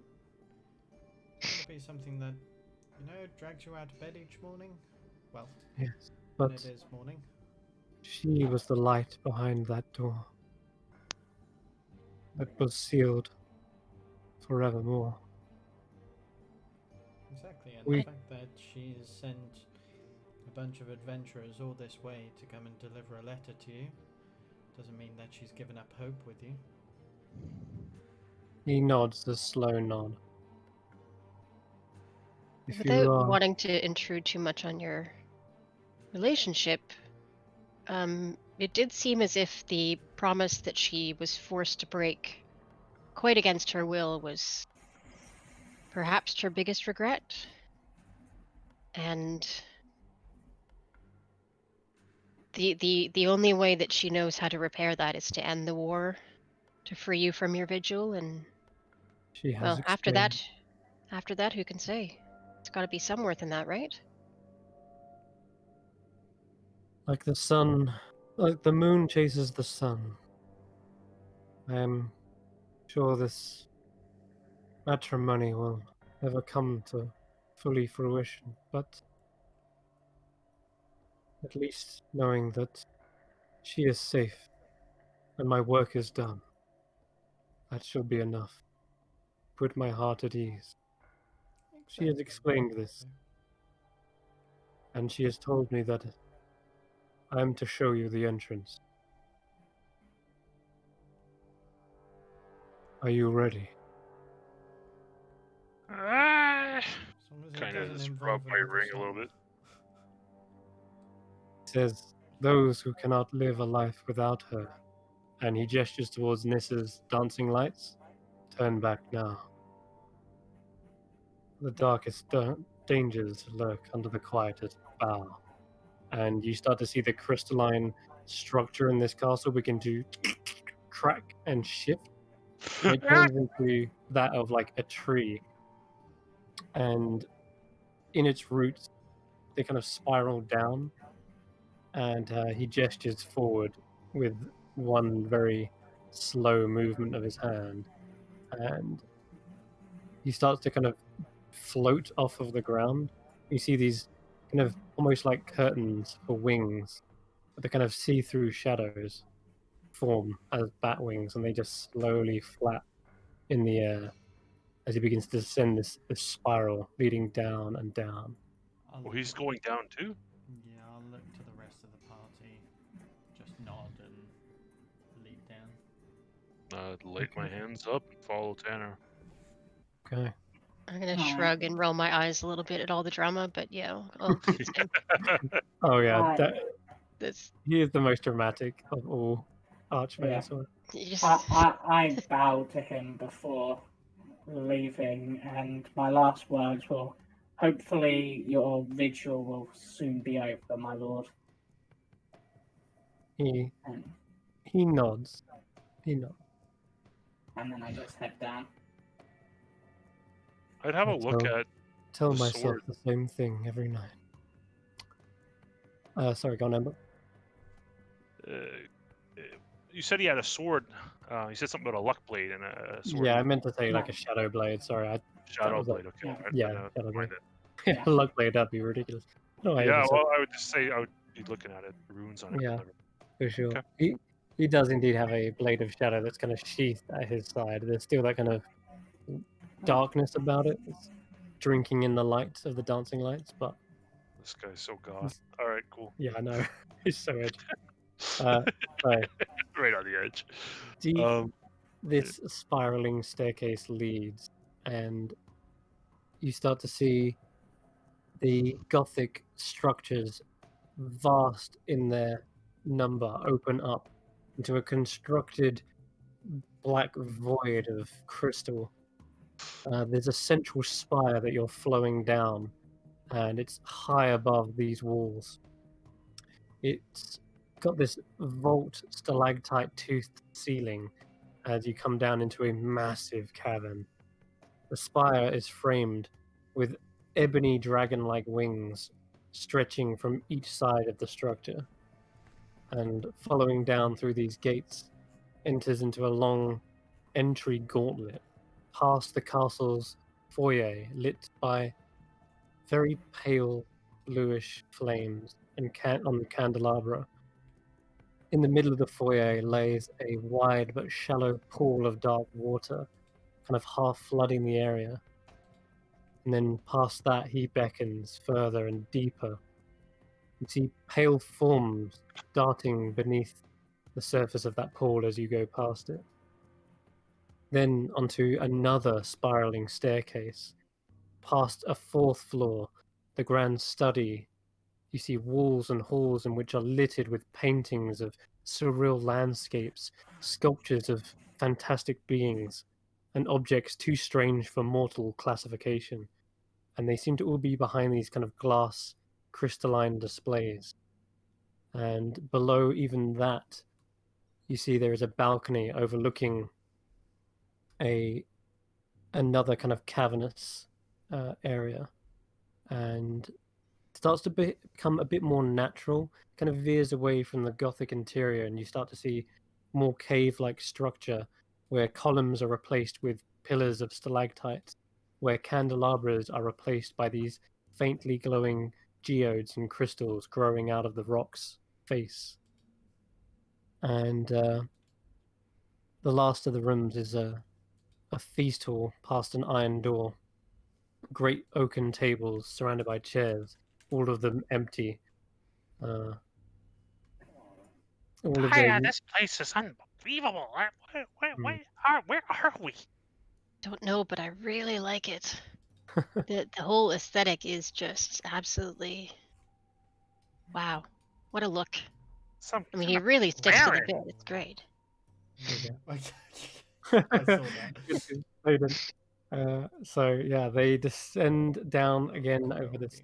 Sorry, spiraling down further and further. He finally comes to the last of the brickwork, and now just open chasms. And he points over yonder into the darkness and says, "Your journey into the Feydark has just begun." Boy. I don't suppose you have any advice for first-timers? I shall be watchful over your descent. If you wish to ask anything of me, you only need face into the crystals and speak. Perhaps I can guide you if you listen carefully to the crystals. Thank you. That's That is good. yeah. I mean, not thank you. We appreciate your assistance. We are working for the same thing after all. Can The dangers number too high for me to list, and we have little time. But make sure you stay together. Keep your eyes ahead and above you. Ahead and above. That makes sense. right? How far is it through this dark?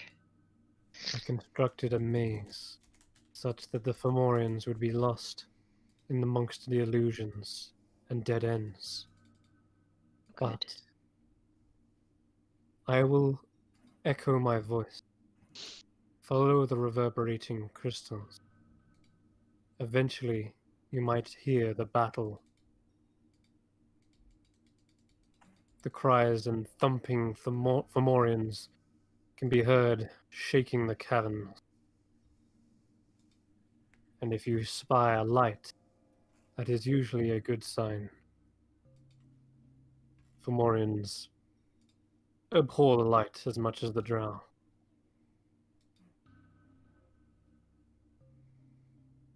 We'd have a mutual interest then at keeping the light at bay.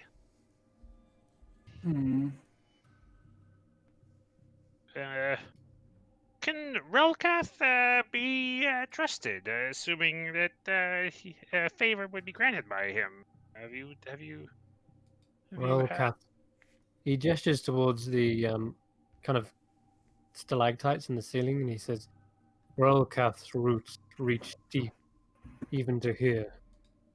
And he is known to be friends of many mushrooms and fungi. There you go, Grizz. Maybe you've already had a little bit of blessing of Relkath. Oh, maybe. Also, I don't suppose it's okay to bring my wolf down here, is it? He's been following along. He's like really quiet. I don't know. Nobody saw him until now, but yeah, I've still got him. He's here. Good boy. Yeah, he's still got Kane, the wolf that needs his senses Totally restoring. forgot about that. I had absolutely forgotten about that. Yeah. That's good to know. He's so quiet and well behaved. Yeah, he's really well trained. Stealth. He's quite an older one, so it makes sense. He's a little bit quiet, not as riled up as the other ones. But yeah, okay, that's good. Maybe he kind of bends down and starts like speaking to it and says, "Oh, maybe your sniffer can pick out some mushrooms here, and that, something might waken up your senses." Oh, Well, it's aberrations, right? So this would be the place, Grizz, I think, where he would find such. oh, good shout. That's right. You're a little tentacle finding snoot. He just pats the dog, Ghost. pats the wolf. He's here to hunt the ghost. Right, exactly. Okay, get sniffing, and you know what? I'll just roll a perception check for the wolf. Got keen senses, but that's the problem. His keen senses are dull at the moment, so it's just going to be a flat roll. And nope, can't smell a thing. I should have washed. I probably blocked his nose even more. Stop feeding them those berries, Grizz. You're messing them up. I've already got one left. I'm saving it. Just in Save case it you forever. die. Alright. So, Tanner, onward. Protect me. Yeah, of course. I'll lead on, I guess. Nissa, you sure about this? Mm-hmm. All right. Unless you've got any better ideas. We're the wind beneath your wings, Nissa. How did you get to the Feywild or to the Feydark before? Was it also through this castle? it would have been through a castle, but it didn't have the illusions or maze like it did then. He's Okay. clearly set up. He's clearly changed location and made this a much, much more isolated entrance. Is May this have- the only entrance to the Feydark? It's. Would I know that? They have set up defenses and constructed it as such. They've Okay. collapsed all other entrances such that the Fomorians only have one way in. Right. Yeah. Okay. For getting above to the the non-Fey Dark, I suppose it's still Fey Wild.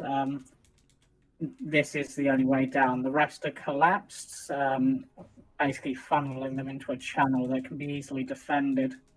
Though that doesn't mean that this is the only entrance to the Fey Dark. It's just the only entrance from the above world. There could be ways from other Right. realms.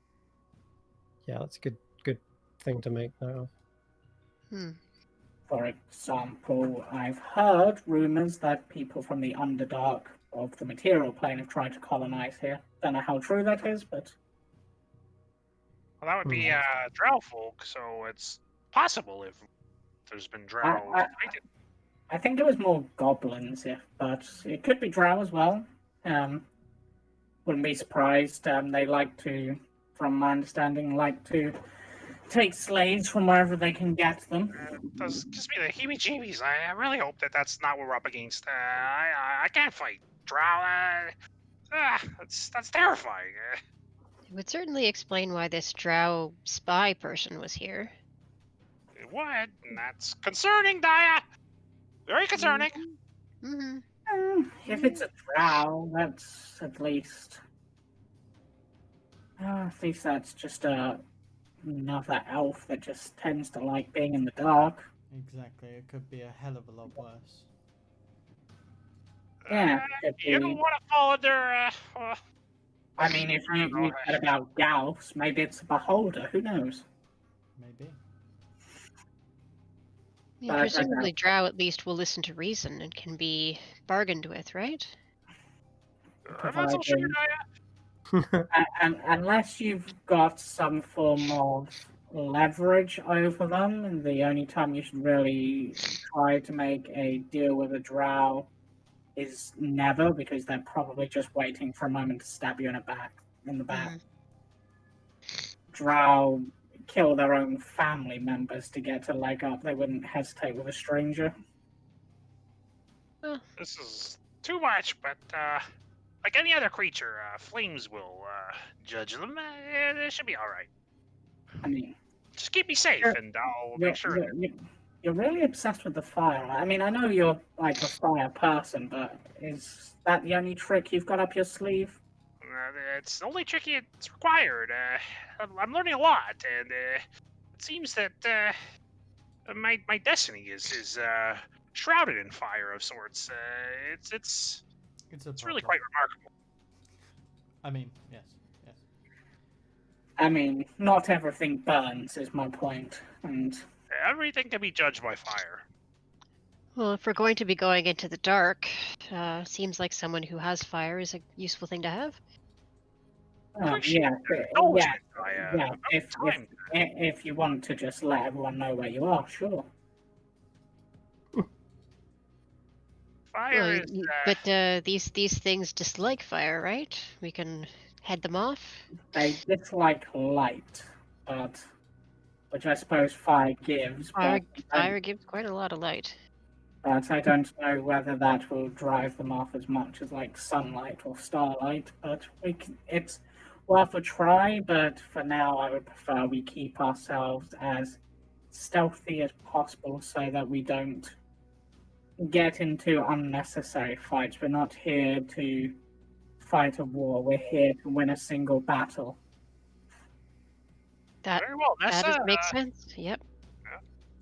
Definitely. We'll follow your lead on this. If you're seeking out the front line, you will have to traverse deep into the Fey Dark. They are fighting them not too far from here, however. Your ally, Dawn, is it? Yes. He is there. He is on the front line.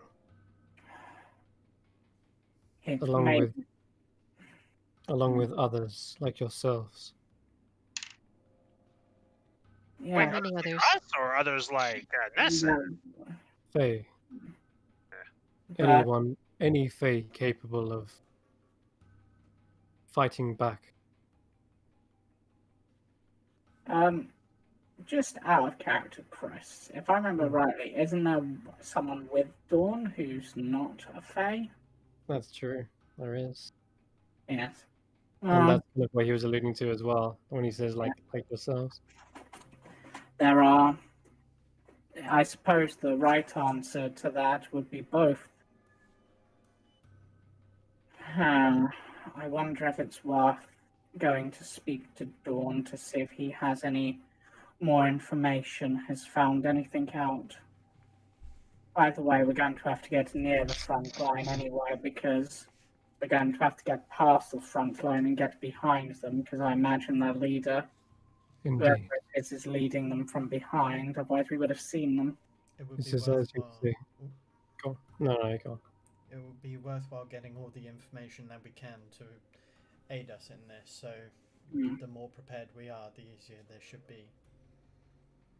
Yes, let's heading to go see Dawn and seeing if we can get to Dawn safely, then that would be good.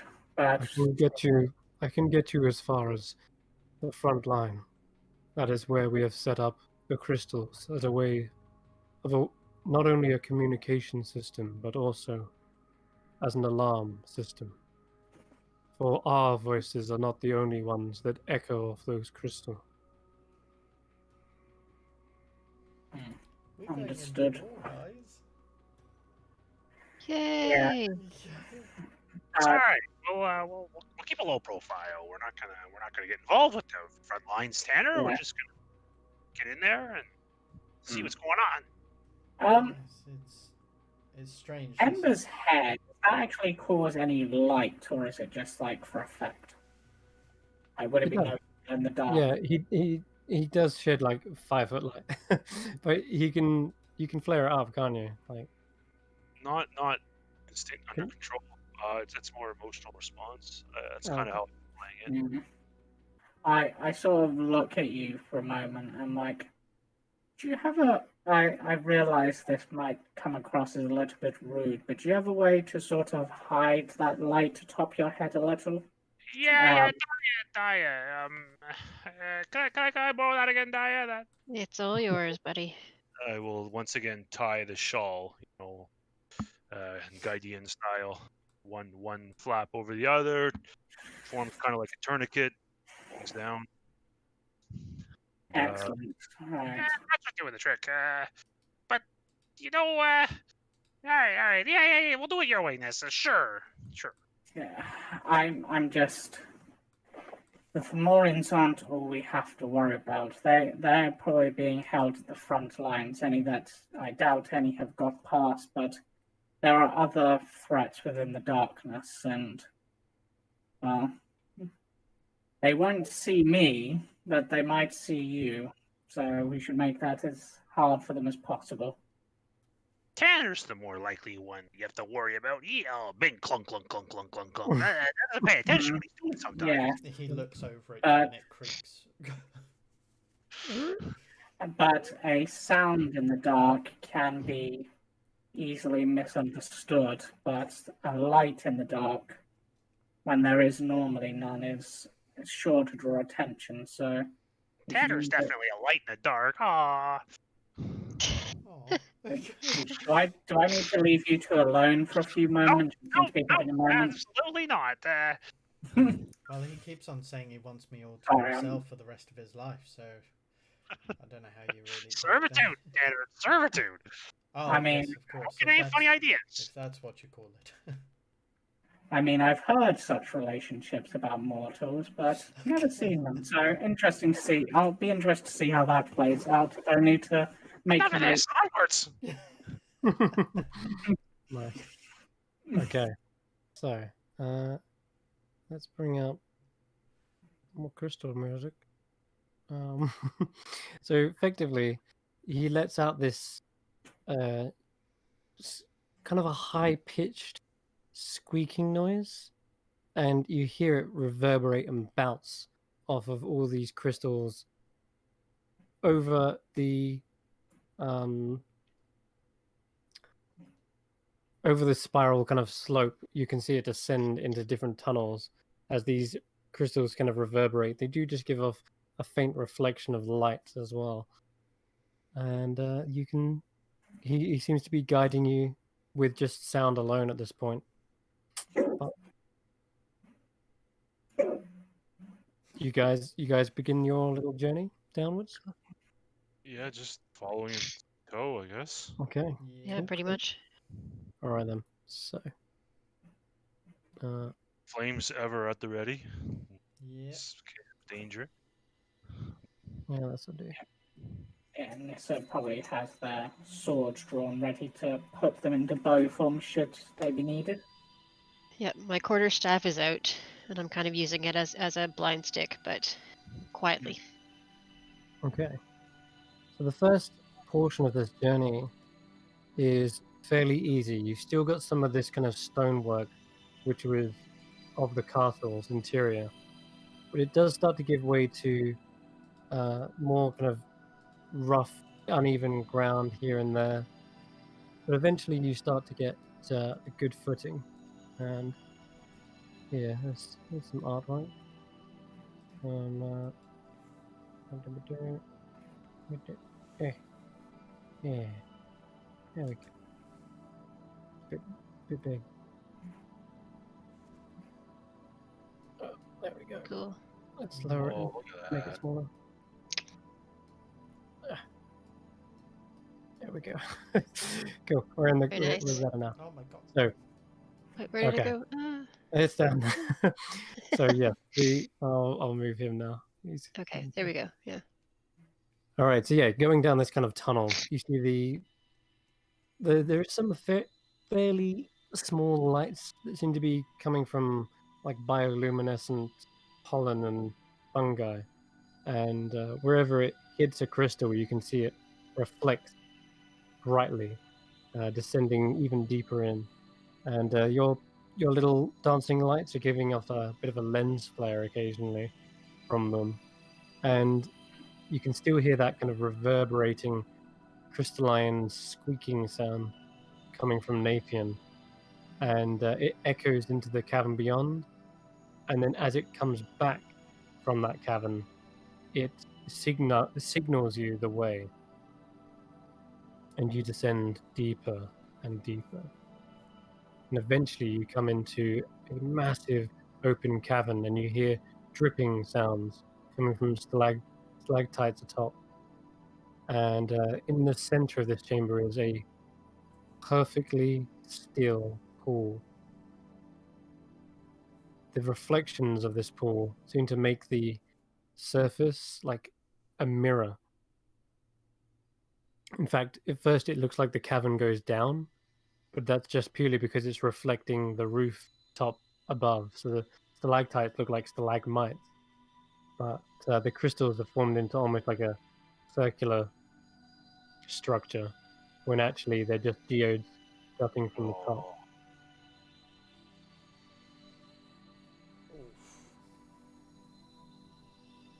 And at this point, this is the last of the few bats that you see kind of flap their wings past you and disperse away. The pool of water, you realize, isn't actually as deep as what you think, as your first few steps into it just kind of ripple across, and it's just this very shallow, kind of almost like a pane of glass. That's how kind of slim the water is. But you manage to get to a turning, and you can hear the sounds of the crystal kind of ringing in one way, but the other way just looks just as inviting, with the beautiful sight of there's so many crystals. You're probably wondering how much they're worth at this point, Amber. But it's also at this point, Amber, you realize that you are no longer in lusting for gold anymore. Yes. At all.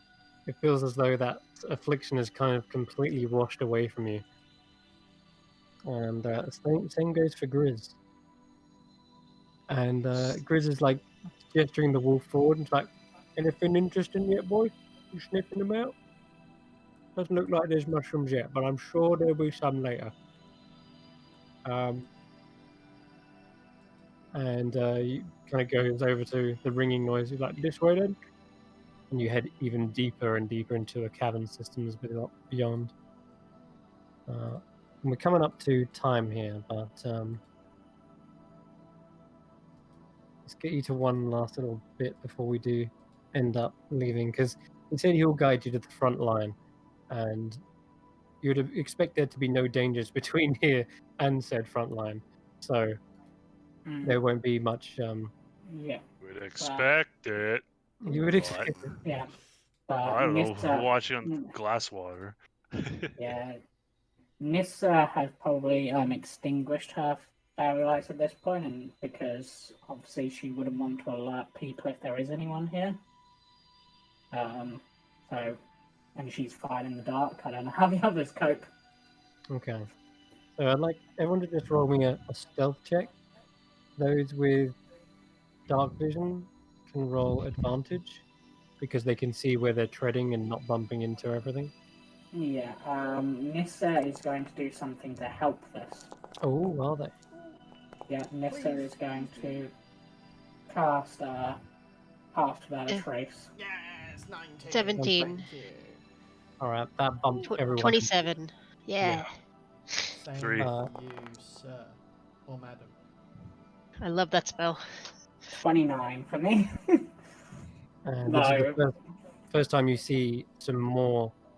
First time you see this kind of magic work this way. How does your Pass Without a Trace manifest as a fairy?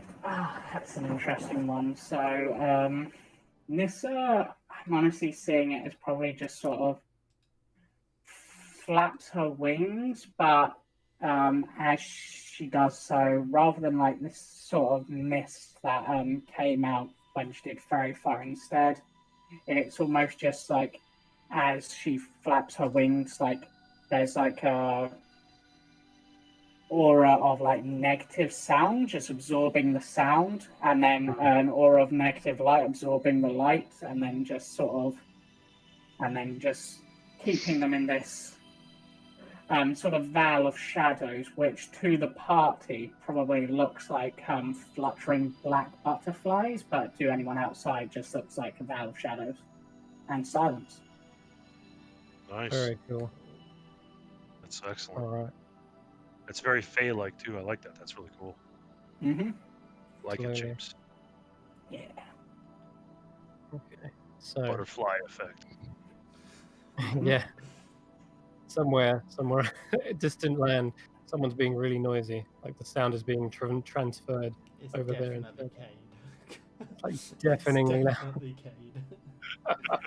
Yeah. Being like super loud. All right. Okay. There's that. There's this. There's one. Okay. Cool. All right. So the ringing sound gets a little bit quieter. There's less and less crystals guiding the way. It becomes a bit more sparse. More of these twisting tunnels, and yes, you would absolutely get lost in here without this kind of ringing. Some of the caverns open up to reveal ways up, down, and not just tunnels which way and that. So you could potentially climb upwards and enter into a different chamber entirely, or even dive down into a small chasms or even to pools of water. You have no idea how deep they might be. But everyone can make a perception check at this point as well.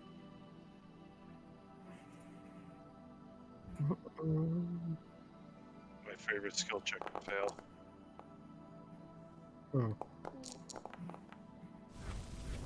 Perception. If only you had advantage. I know. Oh boy. My favorite skill check to fail. Oh dear. Okay, well. Tanner, you got a 16, was it? Okay, good. The sound of ringing is replaced with the sounds of tremors. It's less of a sound and more of a feeling through the rock. It's much different from the delicate tinkling sound and much more kind of like thumping sounds. What's that noise? What noise? Just change that a bit. Could you hear it? And I'll point it out, like if it's in a offbeat rhythm. It is offbeat, yes. Okay. The thumping is suddenly heard by all of you as well. Oh. Even Ember, if you kind of listen out, there's just a single big boom. And Dai, you're also picking out something else as well. It sounded like a sliding sound, like quick and sharp. Sounded like maybe a metal on metal or metal against stone. Could be giants. Could be Fomorians. It's Okay. distant. Miners. Sounds like mining. Do you know what that is, Nissa?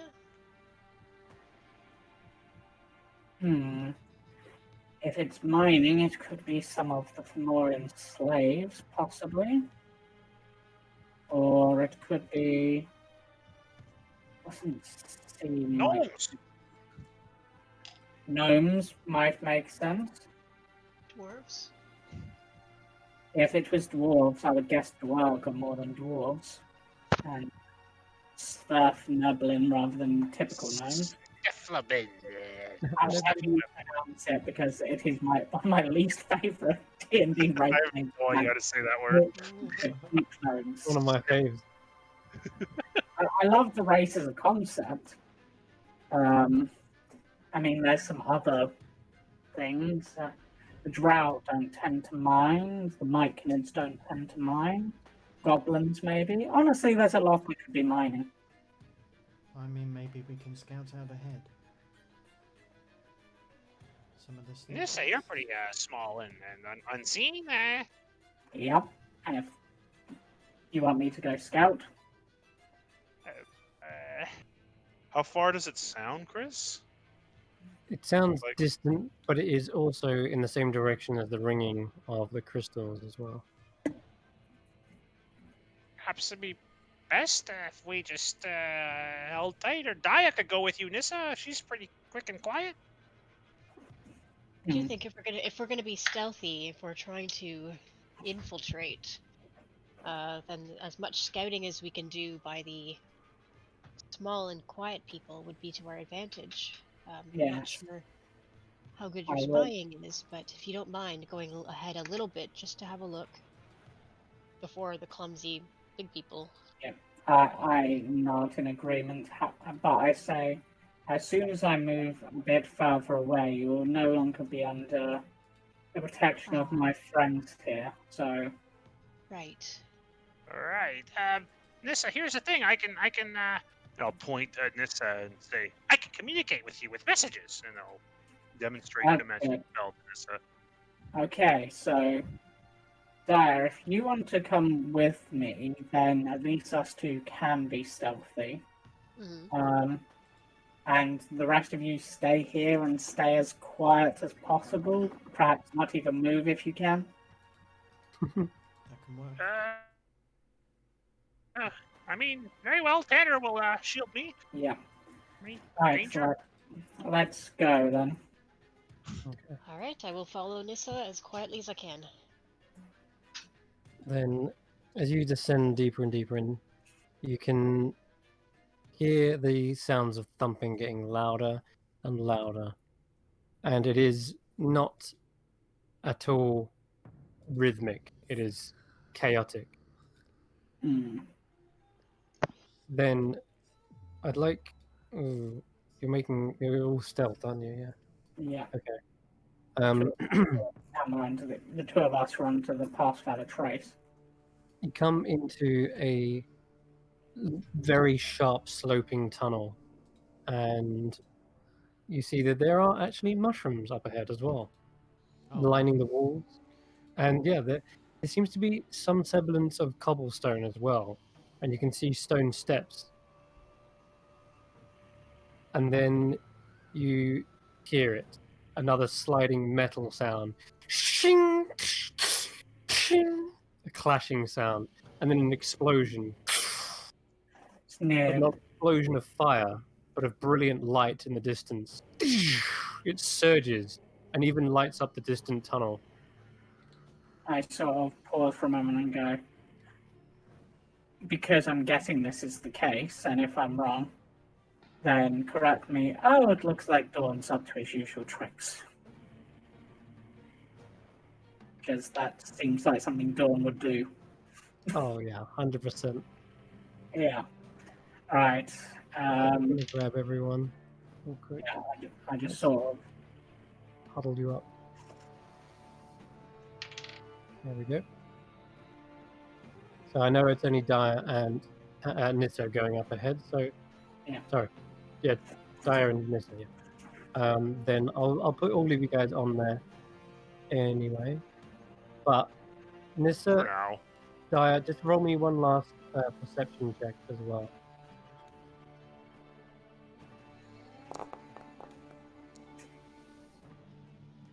What do you? And meanwhile, I'm gonna have to roll stealth check. Okay. I get. Oh wow, 20. All right, I'm gonna have to roll damn high for this. I've got a ton of modifiers. Ooh. Ooh. Okay, right. Dyer, you are keenly aware of the nooks, the crannies, the corners, even the rooftop. You're trying to keep an eye on everything is taxing at best. But Nissa's superior dark vision pierces even the furthest of crevices, and Nissa, as you round this corner, there's a set of stairs that winds up and around to the left, and perched up high on a ridge, there is a figure watching down on you. They are hooded, and they have a bow trained on you. Oh. But Daya does not see it with a 20. They are so well hidden. Okay. Oh. Right. Oh, the map hadn't been loaded for me yet. That's always good. Do I recognize the figure?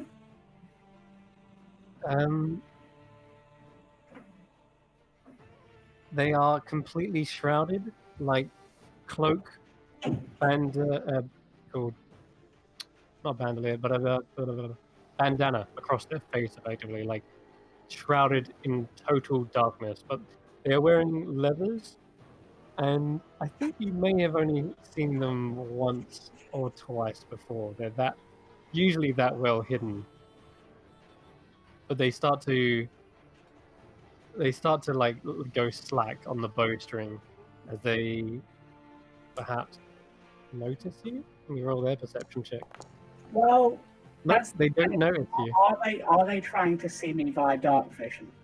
They're trying to see Daya by some normal vision, and they don't. They actually are just trained. As you move down the stairs, you actually realize that they're still trained on the tunnel. So The arrow is aimed at the tunnel, and you guys have actually managed to creep down. But you said I sort of recognized the leathers and stuff. So Yeah, someone I would know to be an ally? potentially. They definitely don't look like a Fomorian, that's for sure. And you can see that they have pale skin. No elf ears either. They're definitely not a drow or... How far away from me are they? They are 20 foot lengthways, and then probably about 20 foot up. Right, so I'm going to sort of There is a human. gesture to Daya to follow me forward a little bit, just to maintain the pass without a trace. And then as soon as I'm within 30 feet of them, I'm going to flutter up next to them. Okay. And Daya would still be in the sort of thing and try to get a closer look at them. Okay, you get a closer look, and at this point, you would notice who this is. This is one of the very stealthy allies of Dawn. In fact, bizarrely enough, Dawn's closest ally, despite being a paladin of light and glory. They have apparently been seen giving orders and spending some alone time with this particular shrouded figure. You know them as Sersha. I sort of perch next to. I just sort of flutter next to them, and then they're obviously using normal vision, and I'm shrouded, so I'm just gonna sort of just gonna speak, which would break myself, but would work for Daya would still be hidden. Just gonna be like, hey, Sersha, long time no see. Oh God! She lets loose the arrow, and it skitters across into the tunnel. It's quite wide from Daya, but it does head in your direction. She's like, "What the, Nissa? Ah, scared the living Lathander out of me. What are you doing? Stop playing pranks. We're at war here. Could have shot you." Well, you didn't see me, so I was testing to see if you'd even notice me if I spoke to you. I mean, I've been here for a while staring at you. Good to see you're still alive. I thought Yeah, you smushed into a bit of splat like a bug. yeah, mind if I've got some sort of things to say, friends, and then some allies coming with me. Mind if they come through and you don't shoot them? It's not me you got to worry about. Just around this corner is the front line. Why have you come here? Well, I kind of wanted to see if there was any additional information and speak to Dawn about my new orders from Una. Tja, you'll be lucky if you get a chance to speak to him. He's engaged in combat on the bridge. And you're guarding this way? Are you expecting an attack from behind? No, but my specialties don't lie on the front line. Like yourself, I'm more adept at information gathering. Plus, he said he could handle it. She kind of rolls his eyes. Typical him. But Varen's got his back. And you suddenly see a flash of light. Like a flare open up into the cavern. And everyone sees this as well, even the ones further back. And it lights up the rooftop as well. You suddenly hear like bows and arrows fire, like a volley just being launched as this light illuminates the entire cavern. And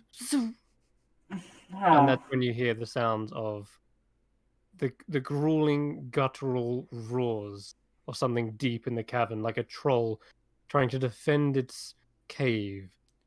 As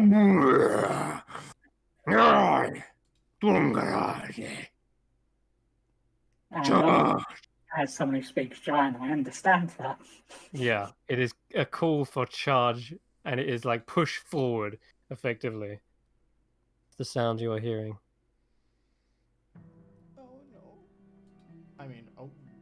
Quick, if you wish to help him, now's the time to bolster our ranks. Alright. I sort of go, Dyer, wait here, I'll go fly and get the others, so then I just sort of zip back to the others and be I like, will You cast see, message. Yeah. Nessa, point down the tunnel. Are you there? Everything okay?